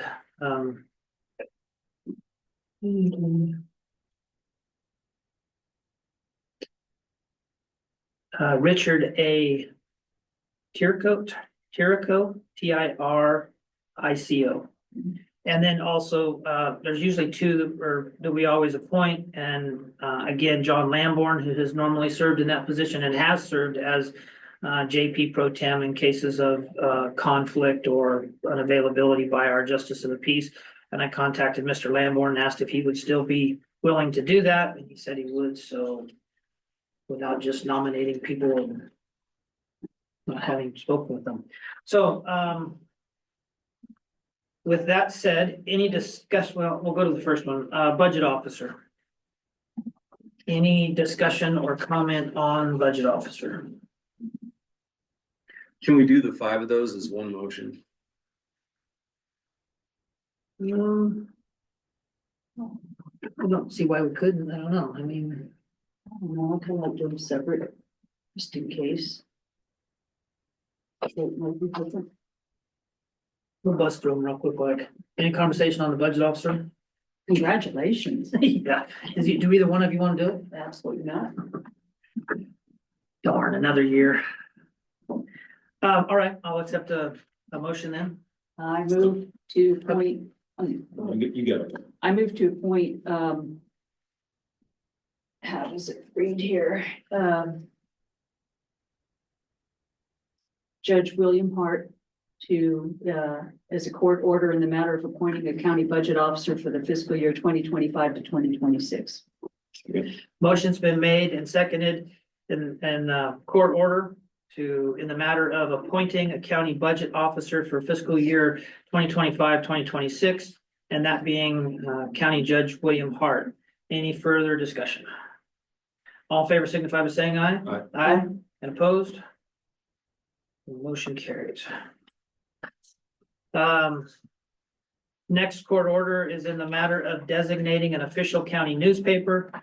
Pretty standard, just the Burns Times Herald from year to year. I will make a motion to approve court order in the matter of designating an official Harney County newspaper for the year 2025, in that being the Burns Times Herald. Second. Motion's been made and seconded to approve court order in the matter of designating an official county newspaper for year 2025, and that being Burns Times Herald. Any further discussion? Hearing none, all in favor signify by saying aye. Aye. Aye, and opposed? Hearing none, motion carries.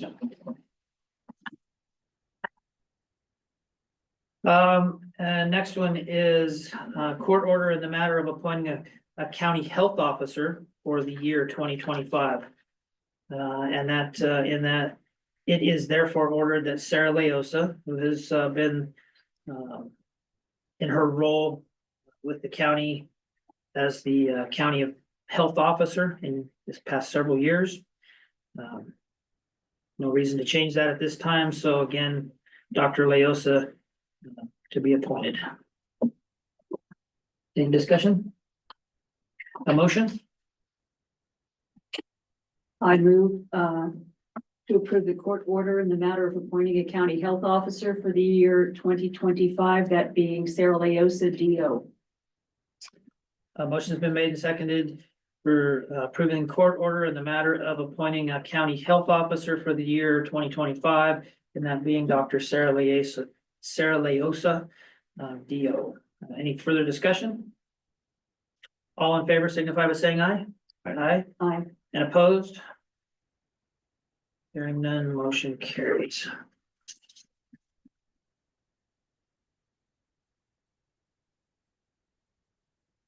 And the last one, the Justice of the Court, Justice of the Peace Pro Tem. And as I just described, that those would be Judge Richard Tirico of Grant County and John Lamborn here in Harney County. Any other discussion on that? I'll make the motion then to approve the court order in the matter of the appointment of the Harney County Justice of the Peace Pro Tem for the 2025 year. In that being Justice of the Peace, Judge Richard Tirico from Grant County and John Lamborn, attorney here in Harney County. Any further discussion? Or, well, I guess that was my motion. Second. Motion has been made and seconded as read. Any further discussion? Hearing none, all in favor signify by saying aye. Aye. Aye. Opposed? Hearing none, motion carries. And that takes care of that annual routine business.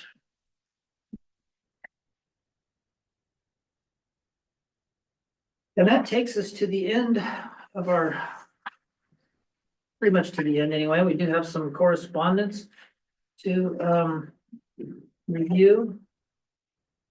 What was county court? County administrator. Did I miss that one? We took it off. Okay. What I'm looking at doing there, and I just to speak to it now, we've all talked about having a county administrator someday, and I would like to have one. So, in the past 2 years, well, and historically, the county judge has always served in that role, the judge and the administrator. But I thought maybe, to solidify that role and to, identify the responsibilities of that role, to create a job description for a county administrator. And then for the time being, as I'm filling that, then we do another court order appointing me as a county administrator. I was gonna bring that before the court. I'm not ready for it just yet. So it was on there, but I didn't get ready for it. So that's why you see it on there. I also see this potentially as a way of when we do get ready to do that, for the most part, the position is already identified. And it'll streamline moving from myself or whoever that would be into an appointed, hired position. Which we could work on it then. Actually would give us time to work on that job description and identify and decide. I mean, I'll have a job description for you at the time of doing that. But over the next year or two, or until that realization comes to happen, it would allow us to identify maybe some roles and responsibilities in that job description that either need to be taken off or added or whatever. And at that time, would that also be a topic of discussion as to the FTE of the county judge job? Should there be an administrator hired? Yeah, I think And all so. that? I think so. I think it all wraps up into Okay. one discussion. So that's why you saw that on there. I had Holly take it off, but you probably We got a have not, copy of it earlier. For Commissioner Frank, we have not ever done a letter of appointment for administrator before, so. Correspondence. I had letters from the BLM. All of this is in the packet. There's a CX categorical exclusion.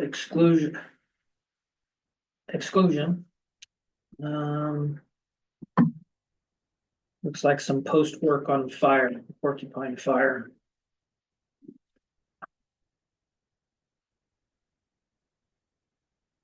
I have started on a lot of this stuff, the correspondence from the BLM and Forest Service, forwarding it on to our NRAC board for their review. A lot of times too, we're just automatically at the same time sending it on to county council for his review. And I've asked him just to take quick peruse of this stuff. I mean, some of it like this is gonna be no comment or nothing to come back on probably. But just for him to give it a quick look and say, yeah, I think the county should look at this or that, or comment on this or that. And who is the chair of our NRAC, if you know? Jessica City Clerk. Is he in touch with you on a regular basis or anyone yet? Or with the change over there on commissioner? I haven't, to be honest, in the last couple years. Unless I attend the meeting, which I try to do periodically. I mean, there's a lot of stuff going on, so I don't hit them all the time. But I would like to involve them more. I don't know in the past what their identified role was. They get together and they discuss, I mean, the meetings that I've been to, they get together and they discuss topics of public lands and natural resources and whatnot. But in the 2 years since I've been here, we've never received any kind of report or any kind of summary or anything from them. And I hate to put work on them, but at the same time, I think if we're gonna have them as an advisory, that there should be something that they give back to the court as an advisory. I'd like us to have that discussion whenever it's appropriate. Here's a county court and then talk about what we think our expectations and needs are from the committees we appoint. And whether, I know some people think it's a big burden to ask them to come or zoom into a county court once in a while, but I would disagree with that. And I'd like to have that discussion because I remember a time when if there was a department head, i.e. let's say the library, and then also a chair, they would come once or twice a year and be on the agenda and talk about the kinds of things we as a county court, not just all the events going on, but, anything that we may need to be aware of, or they would like to, hear from us on. And the same with other committees. And maybe not all the committees are the same, but I think with the option to Zoom in or phone in, that it shouldn't be burdensome, or that can be a decision on who's the chair. Is someone willing to do that one extra step to be in touch with the county court once or twice a year directly, not just through the commissioner representative that's liaising, that type of thing. I think that would be a really healthy thing for us to have these valuable committees and people that we appoint to help us out by doing good work and giving us advice. And us directly hearing from at least one member of them, if not, as many want to show up once in a while. But Well- we've lost that and it's, I'm sure that like in this instance with the NRAC, they get together on a monthly basis or kind of as needed as issues come up or whatever. I think their consult back to the county court gives value and importance to their board as well. and they don't have to reiterate everything they do at Yeah. every meeting. It's Yeah. just they can say, this year we've reviewed the things that have been forwarded to us. If there was something that we felt was, a topic that requires some work. We've had discussions and here are the couple things we would like the county to possibly help us with or do on your own, but here's our advice. I mean, this can be that short. It can be that Yeah. short of a thing, but we used to have that from our committees and NRAC is a relatively new one. It was established in maybe 2017. Yeah, we didn't have one before then. No, I served on it a long time ago. You When did, we because redid- Mark Owens when we redid our originated chapter it like it 5. was a new thing when he was a commissioner. I remember that he I said think we it's needed before you were a NRAC. commissioner. Yeah, he and I became commissioners at the same time. Mark Owens and I just remember it was like, oh, let Harney County needs an NRAC, let's have one. And That maybe wasn't there, longer than no, that was 6 in, years ago. that was 2017, that would be 8 years ago, or so. I mean, it happened that either the first or the second year I was a commissioner. It was while Mark Owens was in office. And he and I started at the same time. Was there any kind of body? Was there something else like Prior- an NRAC in the old days? We have had them before, going way back to See that, I Judge wouldn't know. White. I mean, Oh, that I back don't in the know. '70s and stuff, we had them. Oh. And I think they have I did not know. come and gone, Okay, been inactive, but but when, in 2017 or 18, whenever the county court decided, yeah, let's establish one, that's when bylaws were created, that's when. What would the seats, what would these people represent if they can, as far as the different sectors that we'd like represented. And people were recruited and then they were appointed and seated, and at that time, Commissioner Owens, Commissioner Shellman were sort of liaison to that, but. They've been around for a while. They put in a lot of good effort, I'm sure. And I just think. They're advisory to the county court, not just to the liaison to the, just once in a while, that direct contact, even if it's by Zoom, even they can't, take the time to show up. I think that would be good, an abbreviated overview of what's happening, what we need to be aware of, what they need our help with, or, them even asking, what more do you want from us? I agree. And even just like our next county court session, holding it in the evening, and we're doing that kind of primarily because of the board assignments and appointments that people can, attend in the evening. But, maybe we do those kind of quarterly, do a quarterly evening session or something that allows those people more availability to come and brief us on what they've been talking about. I think that's a good idea. I know when Commissioner Frank was Commissioner-elect Frank, he suggested that, and even if you don't get a lot of attendance on the couple times a year, you do an evening one, at least you've tried. Yeah. That's kind of how I look at it. Well, we've had 3 or 4 members of the public here today during business hours. If we get that or more on an evening session, what difference? I mean, it's the same thing. One would hope that we would get more attendance in the evening, but Depends on the evening. Everyone's Yeah. so busy. Yeah. People and their kids so busy with things. I think there will be vacancies on the NRAC that might not be identified by the 23rd. that's fine. We can appoint still later. Well, I was gonna say, and even with the email regarding the lipstick and stuff from Lottie Presley recently. We don't have to just jump through the hoops and try to do it on this one day. Yeah. It's just that we'd had some that were Yeah. needed to get I caught don't know up. if we need to do a formal appointment on that one. Did you get that email? On the lipstick? Yeah, I mean, that's, again, I've been involved with the lipstick off and on for a number of years, and it's the first time anyone ever brought up that we even. And for For clarification, that's local public safety. Coordinating kind of stuff. And that's fine, that's good. I mean, same thing with, elected official compensation board.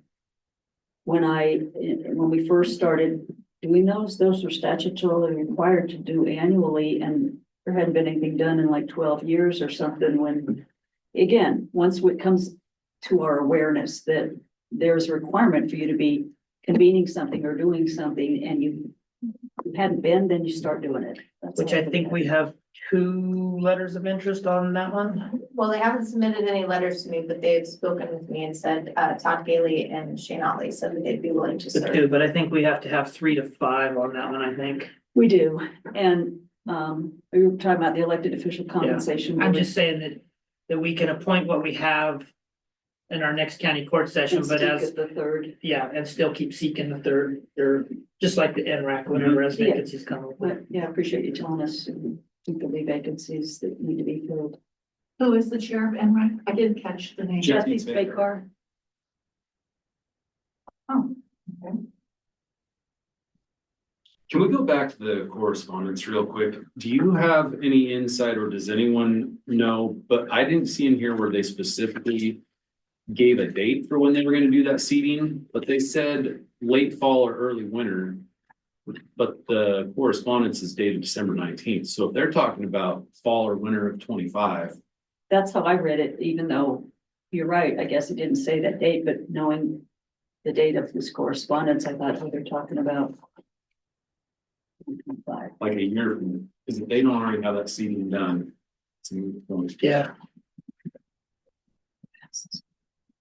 well, with the wheels of the NEPA process and how it turns, I'm surprised that even with the CX. I mean, there would be no way that they would have been ready to seed this fall based on fires that happened this year. Was Porcupine Fire this year or?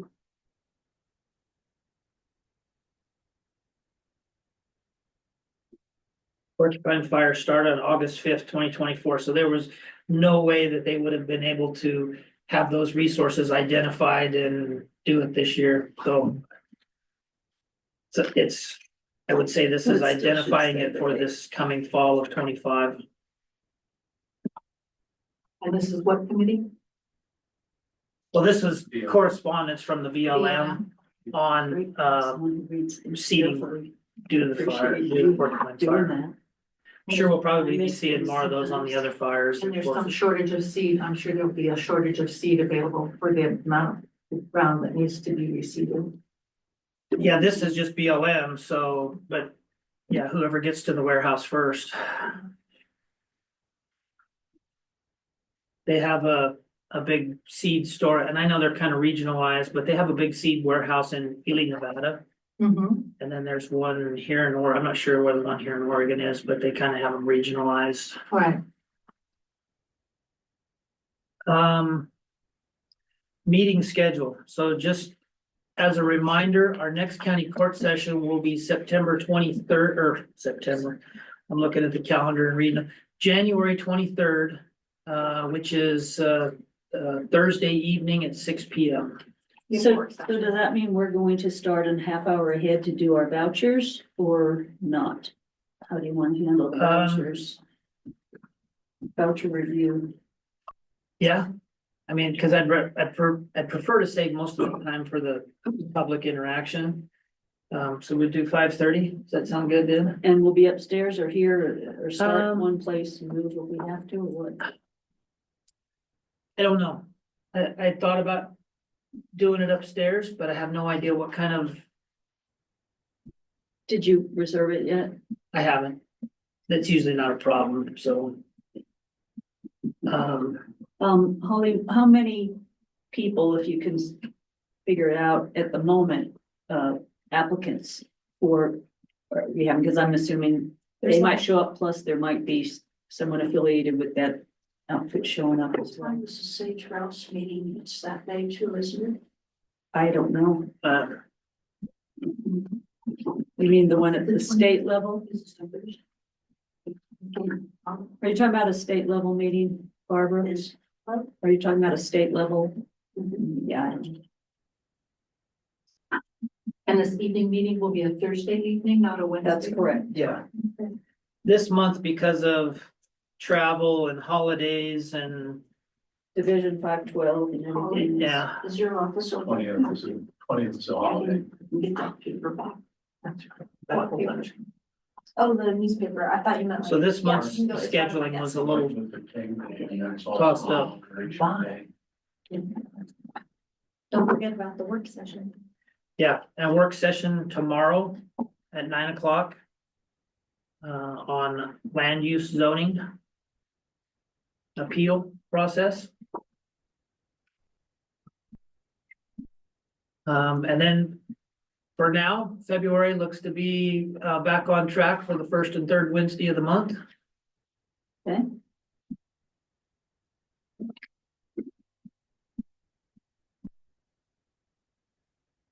Which would be the 5th and the 19th.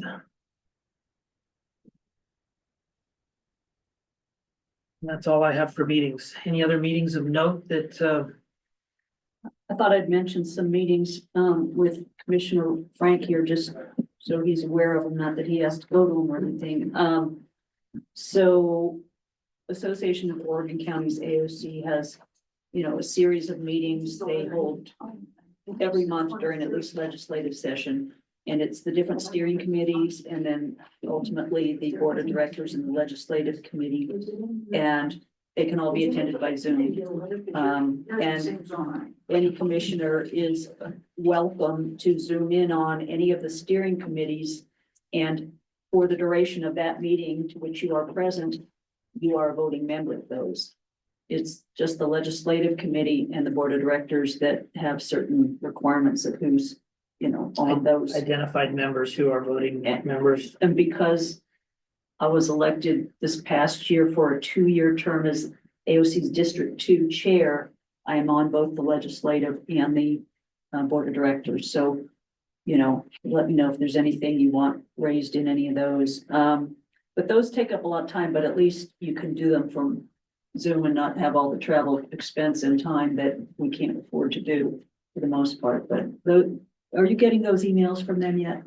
I don't think I am. I know that there's a national resource meeting. Well, I guess That's on. they're all on the 10th. No, some are on 10th, some on the 13th, but on the 10th is the natural resource, yeah. Do you know when they're? I don't know if I'm gonna it's go- called regulatory or what, but If there's. regulatory. No, I don't know about that. You know, the Natural Resource Committee on AOC Steering Committee, my early years was very much public lands, federal lands, real conservation related stuff. And now it's mostly solar siting and, you know, wind energy, and it's not really the kind of things that Harney County was heavily involved in, and water and all that.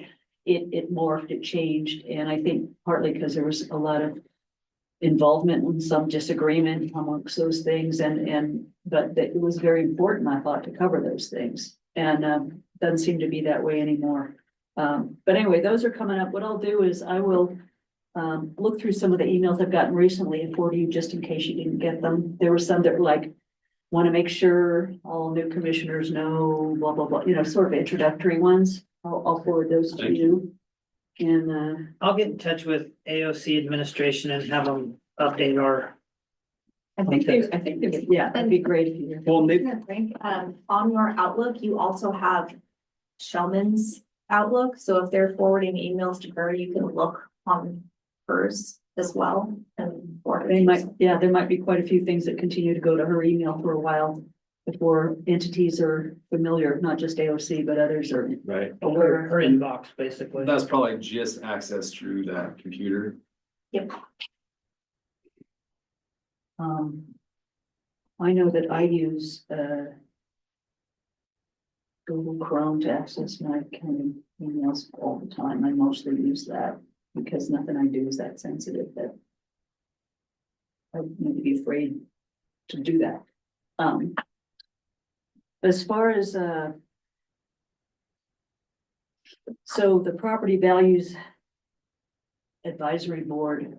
We as county court members have responsibilities different years and are appointed sometimes to be on the property values appeals board if we need to convene that. And this year I'm one of the people Are you listed- appointed to it. Listed as an alternate? Not this year, I don't think. I think I got out of it for a couple of years, but I think I'm on it this year. I mean, it might be an alternate. I think you're an alternate, But anyway, you're not on that this year. But there is training involved for that, online training and, you know, couple courses and a Zoom and stuff like that, which I will be doing here this year. This month. But that's something I've got going, and it looks like there's an Eastern Oregon Counties Association meeting I have scribbled down for January 17th. And that's a good organization that I really like us participating in, and we're all invited to be on that. Eastern Oregon Counties Association, they prefer if we all meet in person, but they rotate it around and it hardly ever comes all the way down here to Harney. So I often zoom in. But that's just so the eastern counties where we can really talk about the regional things that are of great common interest to us. And figure out things we want to write letters about or advocate for. Did you have that down, Judge Hart? I had it on the 13th. But some of these Oh, my that I gosh. have in here, I don't know if it came from my emails or it came from meeting with Kristen. And What I will do is I'm gonna forward you everything I get related to county court things that I get for a while till you tell me to stop. Okay. Okay, that would be, is that for the EOCA meeting? I have it on the 17th. okay. That's 17th, 9 to 11. Yeah. Just trying to see if there's anything else or I saw that you were at the discussion group for, OWRD yesterday. Was that just yesterday? Right, Monday. Monday, okay. And so are you going to be attending Division 512 RAC meetings, et cetera? Or how's that gonna work for what you're thinking of, you might wanna do? I sure will. Yeah, they said they would let me fill Commissioner Shellman's seat. They already took care of Oh, that. That officially, RAC did. okay. So that's coming up on the 22nd, right? Correct. And what time does that kick off? 8 a.m. I believe, 8 a.m. to 3. And I heard your comments on it. I was mostly monitoring the conversation, and I thought your participation was very good Monday. That's pretty much all I had. I noticed that the SEAC meeting is in Burns on the 30th. Is that Yes. correct? That's no. Yep. I'm not gonna make it. I'm going for medical. Okay. What is that? This, I didn't realize this was gonna be a problem until about Monday, and I started putting all these acronyms in, and I can't remember what they all are, and some of them it auto corrects, and so then it's. Oh my gosh, SEAC So is SEACT is what it was supposed to be. Southeast Area Commission on Transportation. That's, SEAC. thought it was transportation. Yeah, so I think that's all I had on scheduling. And SEACT is at 11 on the 30th? Yes. And No, it's, it's 10, Yeah, 10 o'clock, 10 to noon. and it's here in the basement of the, wherever judge sets it up. Yeah. It's a 3-hour. They generally are a 3-hour. Well, sometimes I think the last couple we've gotten through in a couple hours before lunch. 2.5, I think, is Ontario's. Should be in Ontario in March. And then back here. Rotates from 1 to 3. so I guess we're not taking tomorrow off as a holiday, Tomorrow, why would we take tomorrow? Carter, it's federal Oh. holiday. I was eh? gonna ask about that. I know the answer to that. I just Um, had to say it. you know, It was last minute. It was federal. We have Yeah. stuff scheduled. We're gonna continue to march. you know, It's not out of disrespect to the passing of President Carter, but you can't just do something like that so last minute and expect. You can't tell them, you can't die today, you have to go. We ain't federal. How, did you have anything? I am on the fence, I guess, as far as meetings go, but schedule, it's kind of more related to schedule. I'm on the fence. I received an invitation from the governor's office to attend, the State of the State address on next Monday, on the 13th. I mean, it's not like it's interacting, it's just showing that Harney County is present, so that's kind of why I'm on the fence. I don't mind traveling if there's a real benefit in it, but at the same time, I want Harney County to be visible too. So that's the only meeting I have coming up really would potentially be that one, When is that? the 13th. But it's AOC Day also as well, so I haven't been to one of those in person, so I kind of thought, and it's only an hour, the State of the State's an hour. So I guess I could kind of kill two birds with one stone, go to the AOC sessions and hit the State of the State session. But it's like 3 days and I don't know if I want to tie up that much time. I have to go over on Sunday, be there Monday, come back on the 14th. And then I already have leave planned for the 15th and 16th. So I'm debating. In Commissioner Frank's County College sessions. On the so does, 16th? Executive Assistant York. So busy time. While I'm thinking about it, just real quick, like talking about training and the Property Values Appeals Board. There's also annual online training for the local budget law training. Which again, they're online, they're pretty easy to do, they're not too painful.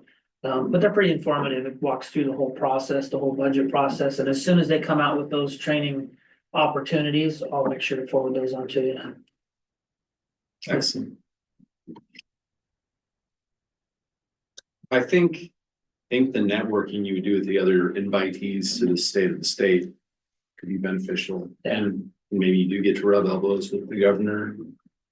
Well, I make it a point, I'll be honest with you. I attended the Business Oregon Leadership Summit last month. And at the end of the day, she spoke, she was there. And at the end of the day, there was kind of a reception type thing, and I made sure that Harney County was up front. So.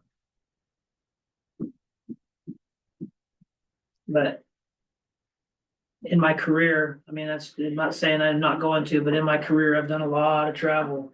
And I'd rather make sure that it's travel that really needs to be accomplished. Anyway. Any other scheduling issues, dates, meetings, anything? There's a collaborative water meeting on Thursday, the 16th, that I won't be able to attend because I'll be at County College. But on the 9th, they are having two meetings. One's a coordinating meeting to set their agenda, and one is a shaking meeting. They're making a big legislative ask for funding, and that's for the surface water issues that are going on. But it's probably not bad to have someone from the county representing us.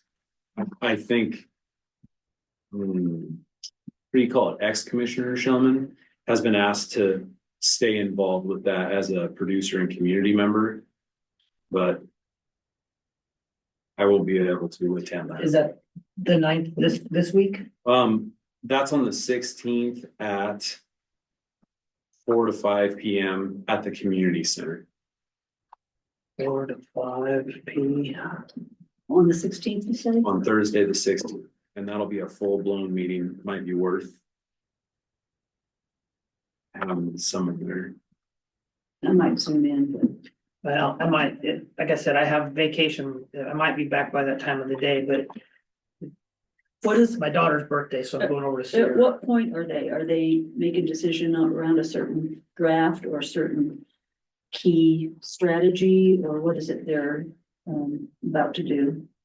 These meetings have been going on since They have, and I think they've had a dwindling attendance from the public and from producers. I think the goal is that once Division 512 does their stuff with groundwater, then this collaborative base water plan with surface water is supposed to have their plan done, and the whole thing's supposed to get submitted as one water plan. And I know that 512 was supposed to be done in January and talked about adding 2 more meetings to go like into March. And they're not even close. There's no way they're close to having something to submit. Well, I could probably zoom in for it, and then I'll know better what they're really gonna accomplish that night, but I find some of that. There's a lot of rent seeking. If they're close to a real, or talking about something really important that has to be decided, or if they're, they've come far and they're at a certain kind of milestone of information, direction, or whatever, great. If it's more of the wordsmithing, then, I find those very hard to tolerate anymore. And yet words have meaning. It's very important, but, especially with this Division 512 moving on ahead, and collaborative water planning continues to go on and on and on, and it's important, but really by year 3 of those meetings, the gist of what the plan was or should have been was kind of ready back then, but then all the hoops of government and agencies and et cetera has just been dragging on. And I don't think it's gonna have much influence on that. And the ideas of voluntary agreements and, grant and the ideas that they had to do things, okay, but, regulation is about to be formulated. Sounds like from the Division 512, sounds like they're getting on to try to get to their end game. I don't know. I'll zoom in if I can, and then I'll decide how long to stay on to measure the discussion. I haven't been to one of those surface water, Thank you. a full blown meeting. I've been to I've been to depart and gotten off of them because I'm not as knowledgeable on the surface water stuff. It's not like I could add a comment from experience. I do know that I believe the county was one of, if not the convening party that brought that group together.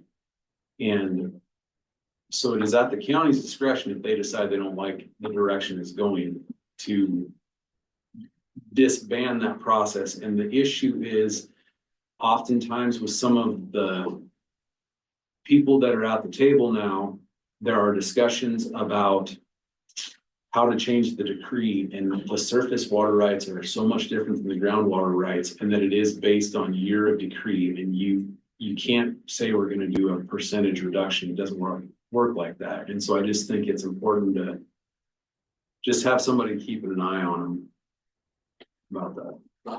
Right, I mean, this collaborative based water planning was co-convened by the county and the watershed council. Is that correct? Might be.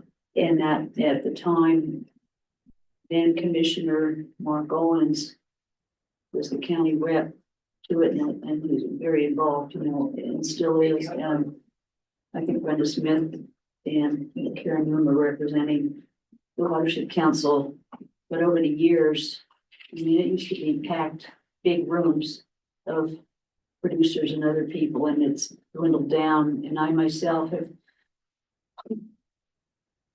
3 years ago decided I don't think I want to be one of these people that votes on these and goes to all these meetings, because I want to have my objectivity as a commissioner when I hear, oh, how's it going, to represent people at that point with that perspective, more than one of the people who's gone to these meetings for so many years that I'm in the minutia now, or, I don't know.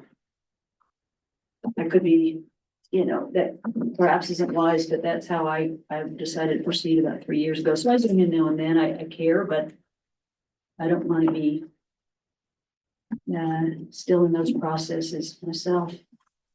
But I see the list of how many people can vote on those consensus decisions, and there's just a very few. Because in order to be eligible, You have to but you keep have to, going. yeah. Yeah, you have to keep on going, and that's why I don't go every time on purpose. Yeah, I just remind you of one topic. I contacted Representative Owens, and I'm gonna write an article about what's happening with the legislation on equity fraud.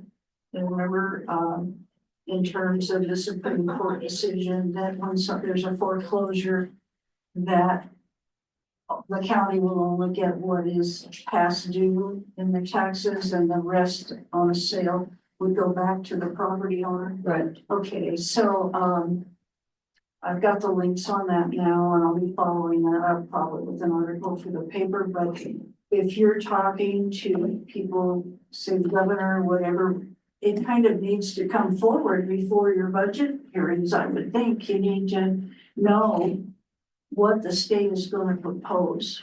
So they passed legislation during the short session on that issue, the foreclosures, Mhm. tax foreclosures. And then it went to committee for rulemaking, basically on how we're going to do it. I attended those meetings and they kind of come up with a draft on it, but it's been a while and I haven't heard exactly what they're planning on doing or how that's gonna finalize, how that's gonna look. Mhm. Like you said, it does look initially from what they've come out of that working group was, the county would be able to keep owed back taxes and any reasonable fees. And then the remainder of that would go to the previous landowner. Mhm. In some cases, a lot of the land that the county has been in county ownership due to tax foreclosure for years. Right. Because there's no value to it. Nobody wants to buy it. So then what'll happen with the excess proceeds will end up going to the state as unclaimed property. Judge Hart will possibly be able to attend on the 13th, the AOC Governance, Revenue and Economic Development Steering Committee, but if you can't, I'll try to, that whole day, I'm just gonna be at my computer zooming into all those and Well, if I'm that's. not there in person, I'll be on it online here. for Oh, sure. you will? Yeah. Okay, all right. Yeah, I'm sure that will come up for discussion. If not, then perhaps you could bring that up. I think in that working group, one of the elements that they left out was the other special taxing districts. You know, that are affected by foreclosures and stuff being taken. And I mean, before we used to take those proceeds and then divvy them up accordingly amongst the those smaller taxing districts now aren't getting any of that. And well, other than the back taxes owed, but if there was anything in excess of those back taxes, those were divvied up as well, and they won't be now. So the question I had was, if it's retroactive, how far back is it retroactive? We don't have the answer to that. Yeah, I don't know, they haven't made a decision on how far back, but it's still gonna go through the same process that any excess proceeds would go to the state as unclaimed. The other states that have dealt with this before, it went into a kitty, but the people that were foreclosed against could still come back and get their funds. Is that the way, are they still gonna allow that, but the state would hold it instead of the counties holding it? Yeah, just like we mentioned earlier about checks that don't get cashed. Mhm. That, you know, if we write a check out to Santa Claus and Santa Claus never cashes it, well, eventually those funds go to the state as unclaimed Right. property. And Santa Claus can come along 10 years later and find out and file a claim for them. Okay. Well, most of the states that I'm familiar, there was only about 20 states that were really affected, Oregon being one of the 20. But most of the other states, that when people go back, for their funding, they go to the counties instead of the state. So it'll be interesting. So that's why. I'd prefer to let the state manage that. Mhm. I'd prefer to let the state hold that pool of cash. They already have a mechanism in place for unclaimed Right, property. And I don't think we want to take on the accounting of holding on to funds for years and wait Yeah, for somebody to especially- claim them. Yeah, especially if there's no limit on how retroactive it is. Yeah. Well, I have a couple of things. We briefly mentioned the SRS and PILT and whatnot and the uncertainty of that. I called AOC yesterday and talked with, their, the point of contact for roads. And the SRS payment that we would receive this year is from the previous budget. So what, or I take that back. Is from the October 1st budget, the current federal fiscal year that we're in right now. That money has not been appropriated, so if they don't appropriate it or whatever during this fiscal year, we won't get it. It'll revert back to the annual average of sales of timber receipts, and which is about $75,000. Is what they have, give or take, but roughly $75,000. Wherein the SRS payment, I think we budgeted at 1,040,000, something like that. Schools get about 300,000, so that might be when the road gets the remainder. Yeah, in our budget, I think it's 1,040,000, something like that. Yeah. So that's a big, in our current budget, that's for our current 24-25 budget. If we don't get that SRS, then we're gonna be looking at $1 million shy for the road department. And that's a quarter of their revenue. Yeah. There is, Senator on the Democratic side, Senator Merkley, Senator Wyden are always big proponents for that. Senator Krupp, out of Idaho on the Republican side, is actually taking up that mantle somewhat on the Republican side. And in talking with AOC, they said that, for us right now, the only thing we could really do is get letters out there. And I think, are you working on Yeah, that? I'd like to have that on the next agenda. Holly has assisted me on putting together a draft, and I'm going to put my 2 cents and then send out to you guys before the next meeting, see how it reads to you. But this would be a letter to our congressional delegation and their field representatives, to strongly urging them to make sure that it gets reauthorized. And of course, and in the long run, a permanent reauthorization that is not a year by year thing. Yeah. But, so. Go ahead. Not on that. Wasn't sure you were getting ready to say something. Nope. So I just wanted to that's what we know, that's what I know on SRS right now. And that's about as much as anybody knows. It'll be a matter of they keep talking about what do they call it, this first bill? Continuing resolution? No, this very first bill where they're talking about either having 2 of them or lumping everything into one bill. It's not a recertification, reconciliation. The reconciliation bill where they're talking about putting all this stuff into either 1 or 2 bills, identifying border issues and all this other stuff. It's a potential that stuff could get taken care of in that reconciliation bill, but there's also a transportation bill before Congress right now that these SRS funds could come through in that. So it's just a waiting game.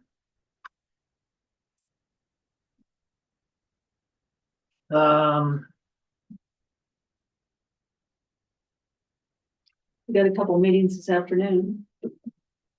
Yes, we have some meetings with our economic development contractor this afternoon on jail project and enterprise zone establishment.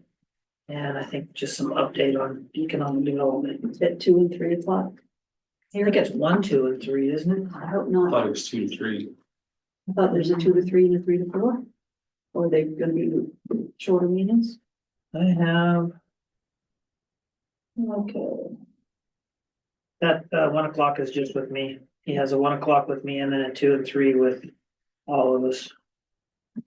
So they are. 2 There's a 2 separate. o'clock and a 3 o'clock. I'm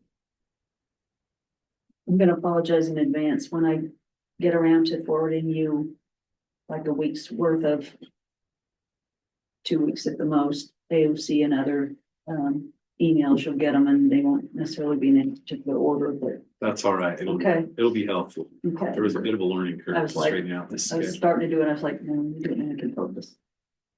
It's, you know, hopefully they're back to back, so one will run into the other, hopefully, and won't need a full 2 hours, but Just right in here, we'll meet. yeah. Yeah.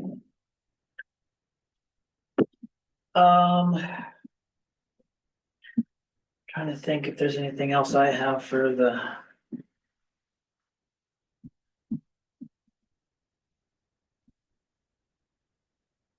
I don't think so right now.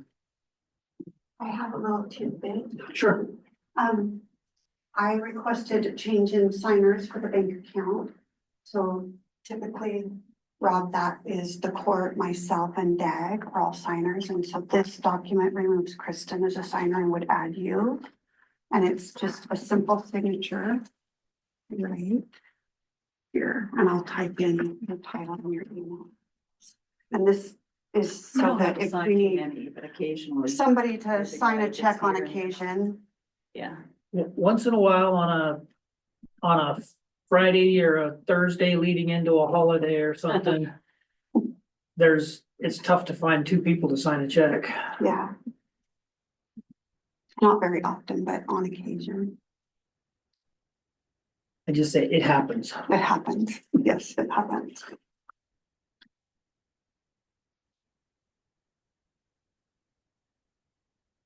You can go on the next line if you like to, because I know they don't give much space there. Okay.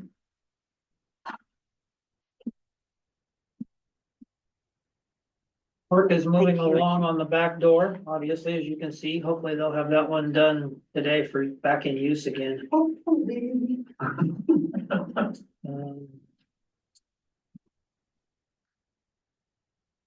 I want to give kudos to the building department. They're continuing to find avenues for work and revenue generation. Yes, I would envision in the next budget, if things continue the way they are, they will be a standalone department and won't require any assistance from the general fund. so Commissioner Frank, you probably already know this, but what the judge is talking about is the fact that for any of our departments that have the ability to become, an economic entity and to become not needing our general fund dollars anymore and to provide the services and do a good job and, then we strongly encourage that. We don't have a lot of them that can do that, but that's one that, with the current leadership of, building official Rick Stoffer is really up in the game and Jesse Barnes is our health environmental services person. They're working really hard to provide services that are not being provided adequately by the state anymore out here to our region. It would take so long for the state to get around to approving any of the permits that involved state level scrutiny for a number of years. It was slowing down any of the investors' ability to finish building something and getting it done. In a timely manner. That's really ramped up.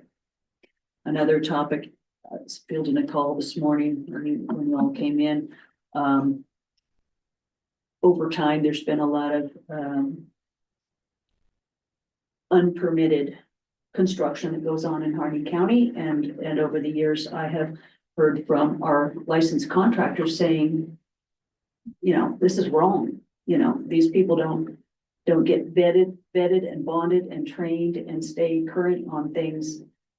And they're just building without, permits, without, the state required things and, what are you guys gonna do Inspections. about it, And, so, an individual called this morning and was just saying, hey, I've, for 30 years, I just, I build when I do it, but I always do a good job and I was, this and that's on me. They told me not to, but I went ahead because it's, all this stuff. Nice person sounds like, don't know the individual. And I said, here's the deal. I said, we we have these processes, we have a building official and staff that are going to, if they become aware of it, someone lets them know, or they actually drive by and they see there's some construction going on and there's no permit pulled for here.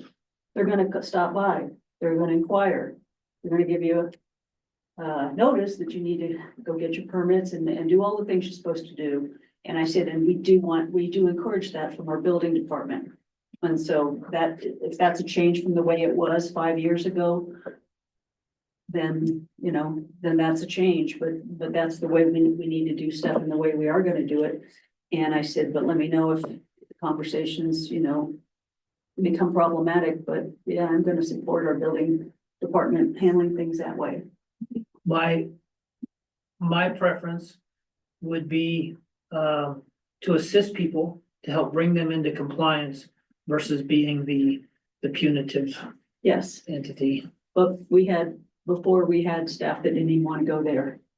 They just want to close their eyes. And I said, if you're looking at it, you can't close your eyes. And we even had an ordinance, a Harney County ordinance from the 90s that even had laid all that out, but it just was not, people weren't aware of it, that we're supposed to implement it, and, you know. So I think things are on a better track now, and it's really consumer safety. To tell you the truth, that's the whole origin of it. It's not just about bureaucracy or anything else. And our building department is really, they know more than they used to know, and they're able to do things more expeditiously and correctly. So it's a good thing, and they're using technology too to assist with things.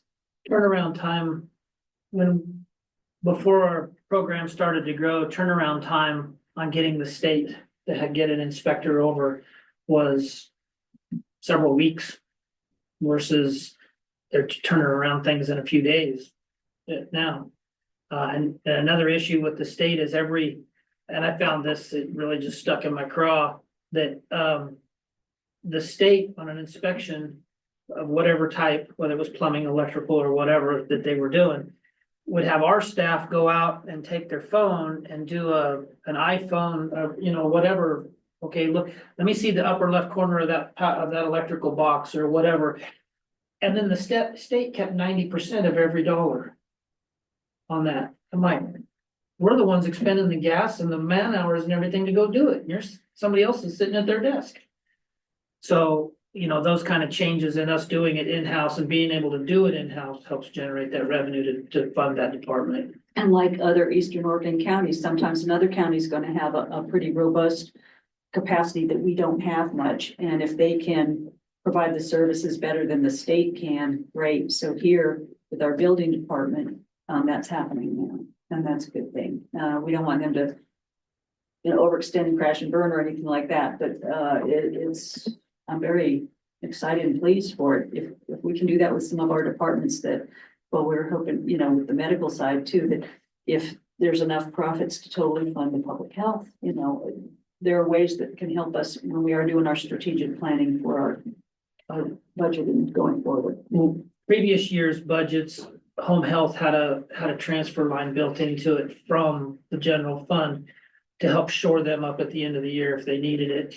This year, and hopefully it'll continue that way, but this year, because of the success of the rural health clinic and the health department, we transferred that or changed that transfer from general fund from the rural health clinic to home health hospice. Again, it alleviated pressure on the general fund. As the building department develops and is able to support itself, whether it's from vehicles, utilities, everything that normally would have been bought by or paid for by the general fund, removes that pressure from the general fund so that money can be used in general fund departments. That's my goal. So There's just a lot of concerns. I mean, what with property values, with the impact of things that may be coming down on the water situation, on the fires and the impacts, on bureaucracy and legislation and DLCD decisions sometimes on things. You know, our producers and our citizens and that live outside the cities of Burns and Hines are very concerned about value of their property over time. If you can't have access to water enough to do certain types of farming, and then if the quality of the vegetation is different, and now if there's sage grouse limitations on how you develop things, I mean, this all really impacts the landowner and the property values, and it's kind of a perfect storm of challenges right now. And ultimately, I could see the effect on agricultural property, land value, Absolutely. affecting values in town as well. Oh, yes. It's all related. We're all in this together. Commissioner Frank, anything? Yeah, I have lots of questions. Okay, go ahead. Would you give a brief biomass update? And one thing in particular, I was curious, is if you guys ever figured out the covering or changed the storage of the chips? So, as you're aware from being the school board, the biomass is really not a county, it's not a county department. It's kind of a venture between the school and the county. Right now, things are rolling along fairly decent right now. Maintenance wise, I think issues have been taken care of. The storage, the chip storage, the last thing that was put forward was a proposal, and what they were moving forward was to build a storage shed on that southwest corner of the playground there at the school, next to the parking area. That's Slater. And then that way the chips would be right there and right next to the and that would alleviate a monthly rental bill for the facility that we're storing them in right now, which helps put capital back into the bank account to pay bills and expansion or repairs or whatever. And there was a grant for that storage facility too, so there's no funds coming out of the biomass budget, so to speak. What else? The Northeastern Oregon Forest Rack, I applied for that, just, well, it's basically the same stuff we do with BIC, and it'll probably take a long time to get appointed because. When it says northeast, what are they talking? Malheur, the same three forests that are in BIC, so Okay. it's kind of a misnomer. Oh, they mean northeast of the United States, or northwest, North- shouldn't it be? No, it's Northeastern Oregon. Oh, northeast Which- Oregon. Interesting. Never Half- thought of us as north in No. Oregon, None of Malheur Forest. but okay. But anyway, that'll take a while. I was gonna apply for the BLM rack and timeline came down to it and some miscommunication and I didn't get my application. And I was just gonna go in under recreational, just as a seat for recreation. And so I've been toying with the same idea on the forest one. I don't know what kind of interest they get for applicants for this, but if they're looking for people to fill a seat, I'd be more than happy to fill a seat. I Represent think Hardin that's County. good, is if your time permits to do those kinds of things. In the past, I have been on, as a in my commissioner time, I was on the Construction Contractors Board for a number of years. Learned a whole lot on that and was able to represent something outside the Portland-Salem corridor. On just even getting the training out here to our contractors and things. And I was on the Workforce and Talent Development Board, used to be called the something else that had a better name, but after a while, it was like, this isn't really beneficial to my time because they're all into artificial intelligence. And I'm not saying that's not a thing to grapple to, but none of it trickled down to us. None of us helped with our workforce issues. The Eastern Oregon Workforce Board were part of that. And I'm on I'm connected with that as one of my committee duties. And it's just a rough go for workforce, like most of the representatives on that Eastern Oregon Workforce Board regionally are employers. We don't have any private employers here in Hardin County who were willing to participate in that. And so we just appoint a citizen and then they generally feel out of place because they're not talking about, the hirings and and this stuff, and it's been challenging. I had a good long one-on-one Zoom with the director of the Eastern Oregon Workforce Board last week, and I just want her to be aware of our situation in great detail and why we haven't solved our workforce issues by now is because our particular challenges are very hard to move the needle on. And, you know, I'd like her to think about that when she looks at how she delivers services, because the typical stuff isn't working. But I think that sounds like a good fit. It wasn't on the agenda though. I put it on Laserfish. I'll put it in. The Fair Board hasn't had a current MOU for a bit, and it was suggested to them that we should have a work session with the court and them combined to come up with some expectations and needs to set up how we're gonna work for the next year or 3 years or whatever period we make for, just something simple. But it was discussed that maybe wait until after they have a full board, after appointments and reappointments on the 23rd. So maybe in February or sometime we can plan a work session to get with them. And generally speaking, we tend to have our budget board meetings starting in like March, April. April, June. February, March, I'll start doing the conversations with the departments to put together the proposed budget. And then our budget meetings will start.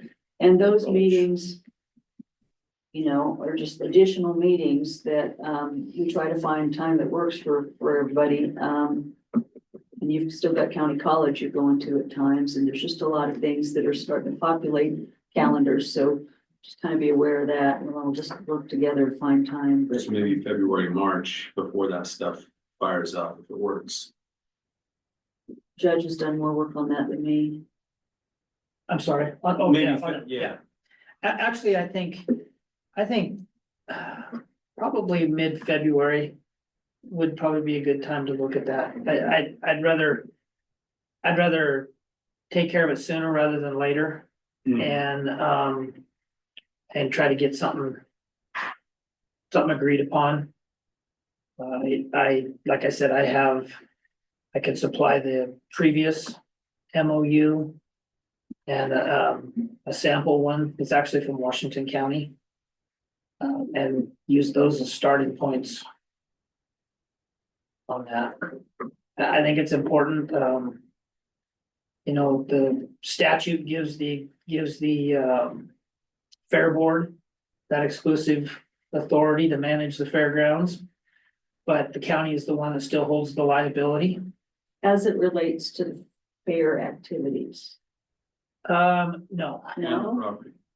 So we don't have much of an official, we might not have much of an official say on the things that it's totally emergency management, crisis management. No, and that's stuff something all that we need to address in Because an MOU. that's where I see, we need to clarify that stuff very much. Because a fair board doesn't have any accountability for managing emergencies and crises in our county.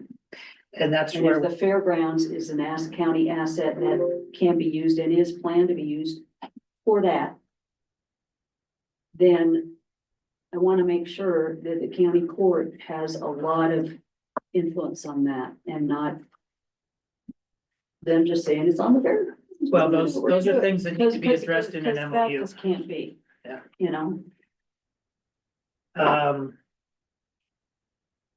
So yes, we need to address it.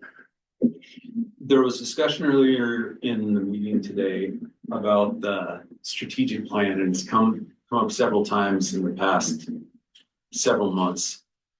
And while I think it would be ideal to have a professional moderator, facilitator, especially in budgetary times like this, I think it would be possible to put something together that wouldn't be taxing our time, resources.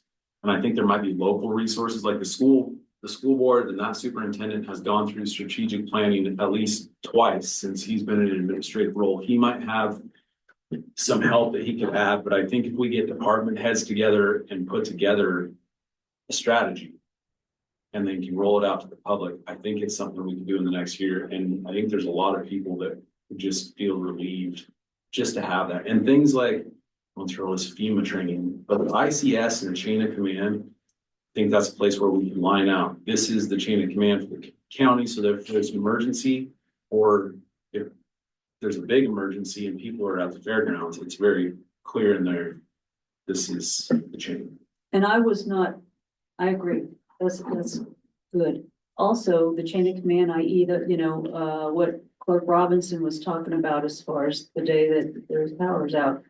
I did not have a conversation with him, so I don't know all of the things that are his concerns, but I know there has been the succession, the chain of command, these kinds of things on a variety of things. It would be nice for us to have a work session sometime, whether it's the emergency management one's kind of lined out, it's just, is everyone aware?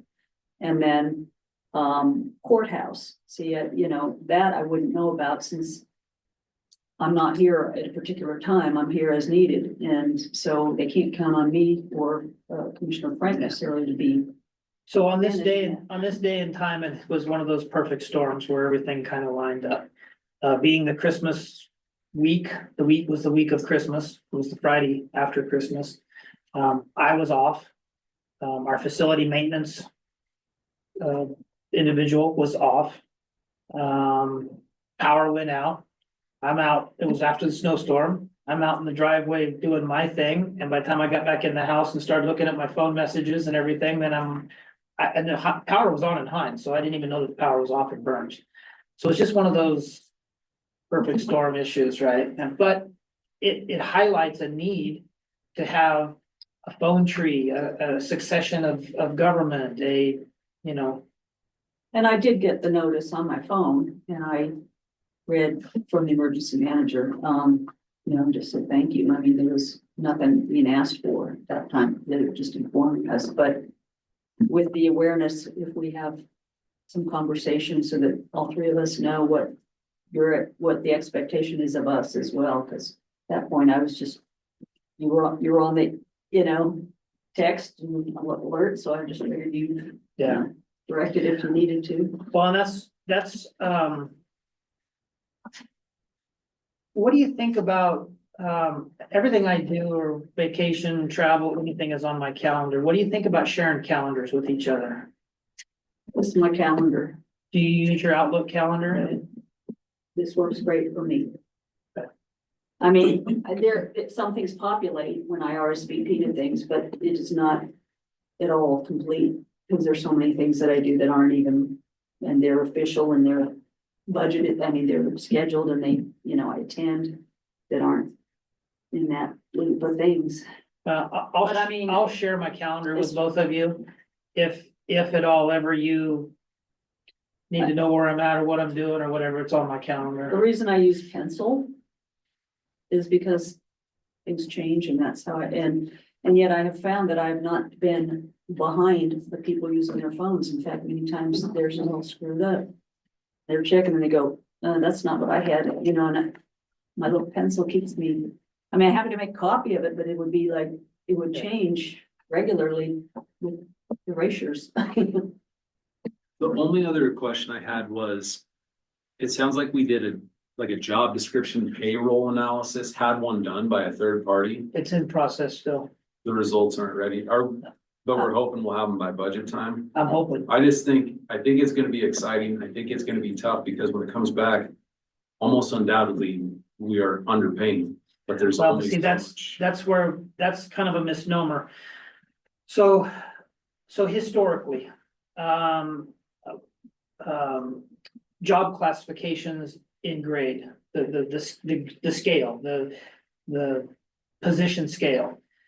In the past, positions were moved from, just as an example, let's say a position was a grade 4. And the individual was topped out to a step 7. And they wanted to pay the individual more. They move it to a grade 5 or a grade 6, where the individual then had more earning potential. They being who? Previous administration. Okay, all right. And then, and without any justification. But what that does then is it takes that position and places it in a grade that's higher than what its role and what its job description and everything is. So it created a situation where our grade scale was not accurate. So in this process, and the last complete survey was done in 1998. There were a couple of partial ones done that I found records for in the mid 2000s, 2007-ish, something like that. I don't remember off the top of my head, somewhere around there. But there hasn't been a complete one done. So what this will do, there might be somebody that's currently in a grade 6, and they might be aligned to be a grade 4. And that person is going to, or that position, not the person, but the position is going to get moved back to a grade 4. Now, the person that's in that position might be a grade 4, step 4. And if they move, or a grade 6, step 4, and when they get moved back to a grade 4, they're probably going to be stepped out at that point, because they'll go to without losing any pay, because we can't take anything away from anybody, they'll go to the pay, to the step that fits where they're currently getting paid at. So that could happen in some instances. There could be some other instances where a position is a grade 4 and needs to go to a grade 5. And they will get placed in the grade 5 pay scale where their pay currently sits. So they might be a grade 4 step 4, and they go to a grade 5 step 5 or something, just however that lines out in the transition. That's the first part of it. The second part of it is that, yes, they'll do a comparison analysis between like counties and entities, but it still comes down to our ability to pay. Some other county might pay a specific position $5,000 a year more than what we pay, but it comes down to our ability to pay. So there's a little bit of a misinterpretation that people think that's going to come back and they're going to get pay raises. Some might, there might be a few that comes out that way, that their realignment from a grade 4 to a 5 or something gives them a pay grade, or it gives them more earning potential on the back end of it. But it's not gonna just automatically equate to pay increases. And what would be the way that once that's done, when job descriptions change, because in worst case, we have to let a few people go from departments, and now that department position who's left, morphs a little bit to still get the work done.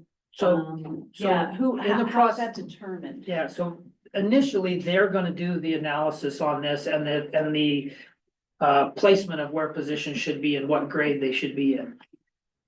In years to come, because as we maybe create a position, like building department, we don't have it on the books right now. It's gonna get assessed by this agency, but we're putting on an electrician. So we don't have a job description for an electrician.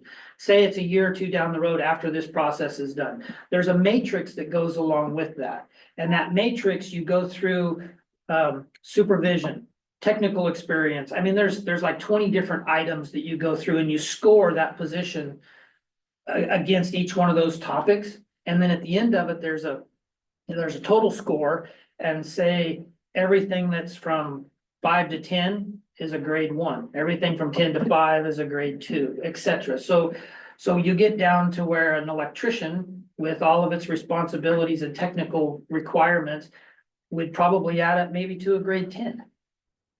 So that'll give us the ability to in-house take that matrix and be able to assess positions as they change. Okay. Because if you have a job description that duties diminish, then yeah, it should be reassessed, and maybe it goes from a grade 5 to a grade 4.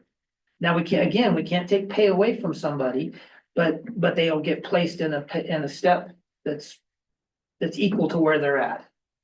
Again, the other way, if you have diminishing positions, due to budget cuts, we have to eliminate a position.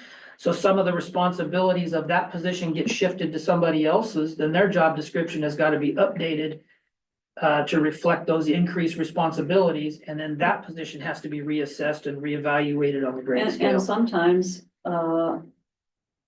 depending on what the department is and what processes and services are provided, the services to the community will be slowed down.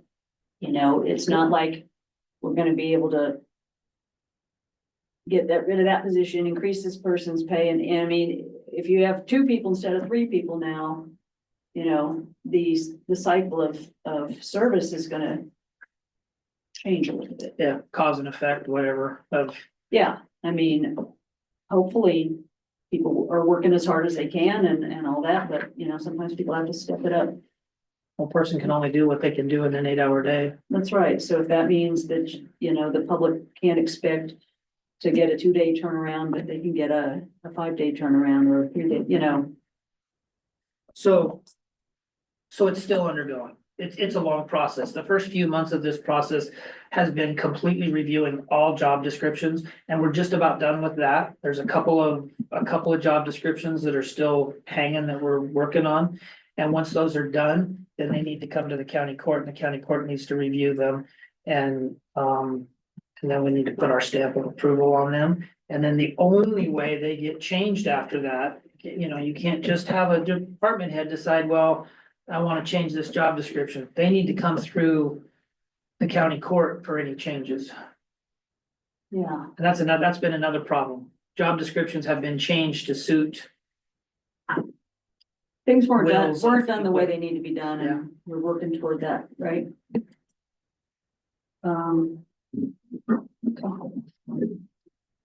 So that's on that process. It's underway. But yes, I hope that we can have it done in the next couple of months. I don't know how much, I don't know the workload part of it for the next phase and how long it's gonna take them. That's a good question for me to ask her next time we talk to her. Maybe in February, county court meeting, not January, for that evening meeting, we should schedule after we've got our other business done, us just the 3 of us going over the committees and boards and things that we want to be represented at, and make sure everybody's agreeing on how we're dividing it up and all that. Anything else? That's all I had. Okay. Any questions on that? I mean, that's where we're at with it, so I don't. You know, and you think they'll be done in a couple months, or? Well, I hope, that would be my hope, to have it done and have a new pay grade scale. Not the pay scale necessarily, but the grade scale all worked out where we can have people. Cause in some cases, in some instances, it might be a budgetary concern that we have to make sure that this line, this pay is sufficient for where that shakes out at. Well, it sounds like it will be a budgetary concern because like a choke collar, it can't loosen, it can only get tighter and tighter Yeah. if people move up because we believe we can't pay them less. Yeah, no, we can't, but that's what I'm saying, that if a person is sitting in, like I said, in a grade 6, step 7. And they really should be a grade 5, then they're just gonna go to a grade 5, step 7 at their current rate. Actually how it'll kind of reflect is a grade 5, step 7 plus, because we can't take any money away from them. So they won't lose any money, but they're still gonna be topped out. Now, if that same person is a grade 6, step 7, and they realign and it should be a grade 7. If a step 7 fits into a 5 or a 6 or something, then they just picked up a little bit more earning potential in their years to come. I mean, it's unfortunate that our pay equity can probably not be realized with our current circumstances. We do our Pay equity is kind of a misnomer though, because it almost implies that we're being evaluated or we're setting salaries compared to Deschutes County or Lake County or some other county that they're apples to oranges, not apples to apples. And our ability to pay those salaries. I mean, there's nowhere to wring that cloth out and get any more money to pay increased salaries. Will this analysis only look at the job descriptions written and the pay scale, or will it also give some insight into if we are over allocating in one department over another, will there be any? As far as personnel in a department? Yeah, if one department has way more personnel than it should, No, it won't look at that. It's just purely based on the job description itself, not our organization or whatever. A lot of the job descriptions had language in them that needed to be changed, had to be taken out, wasn't appropriate or whatever. So all the job descriptions will be standardized. From the header all the way to the bottom of it will be standardized. There were some job descriptions that had some elements in them that weren't authorized by statute. You know, so we're cleaning that kind of stuff up. How are our HR processes for new hires? I'm just ignorant on this. Is there generally like, if someone's to be hired, they'll normally start on a Monday or a Tuesday, and then generally our HR person, except when it's payroll day, spends quite a bit of time with them, making sure they fill things out, making sure they know which online courses they're expected to do, and they have a couple days to do them before they even get busy in their department, or is that not needed? No, they do. So everybody has an onboarding. First off, the start date is usually negotiated. Okay. Whatever with the department head, when would you like them to start? Yeah, this is the payroll week, instead of having them start on the last day of the pay cycle, let's start them on the next day so that it doesn't create a Right, workload for one day's pay right, those kind of things are looked at. They come in and onboard with HR okay, and they get all those mandatory initial trainings that they're, supposed to do. We've talked about potentially having, and a lot of places do this, but potentially doing like a 1 or 2 day onboarding where they'll come in and get all those trainings out of the way and then can move on, go to work. I've worked a few places in my life where the onboarding took care of so many of the miscellaneous foundational things they wanted everyone to do and get off your plate. And I liked that. I didn't know if that's a big deal here or not. And because of our government entity status and the requirements of certain things that we follow rules and guidelines, HR is a part of all hirings, to make sure that all those forms and processes are maintained consistently across the board. So she's always a part of those processes. Are all of our positions at will? Yes. Positions, just Yes. want to make sure. They're at will, but you still have to go through some hurdles or jump through some hoops and over some hurdles, whatever, in the process of terminating somebody. Are you fairly pleased with the support we get from our insurance Yes. company for advice on those things? Yes, Good. I will say we have, and for Commissioner Frank's background knowledge, there were some terminations that happened in the past that weren't followed by the advice of our insurer wasn't followed, and it ended up costing us some money. Is So, the We're pretty negotiate, diligent to engage them at an early point and make sure that our documentation and everything is done properly. is the represented negotiations, where's that at? We're scheduled for mediation February 4th, I think it is, Is this a 3-year negotiation? Yeah, 3-year we're- period of time? a half a year into it. stack. I Or you still am, looking and there's a for clip that. over there that- Did you get your pen back? No, I don't need it. I just want to make sure you get Yes, it I back. did get it. Thank you. Yes, so we're scheduled for mediation on February 4th. Now, the mediation process is not binding. It's the mediator comes in and says, okay, this side's asking for this and this side's asking, and this side's asking for this, and this is their justification. How do we come to a consensus? The arbitration, if it goes all the way to arbitration, is binding. Each side will present their case and their testimony, and the arbitrator will then say, this is what you get. Just wondering. We cleared up several things in our last negotiation session, that there won't be a whole lot of issues that are still outstanding, but there are a few. Okay. Commissioner Doro, anything? No, thank you.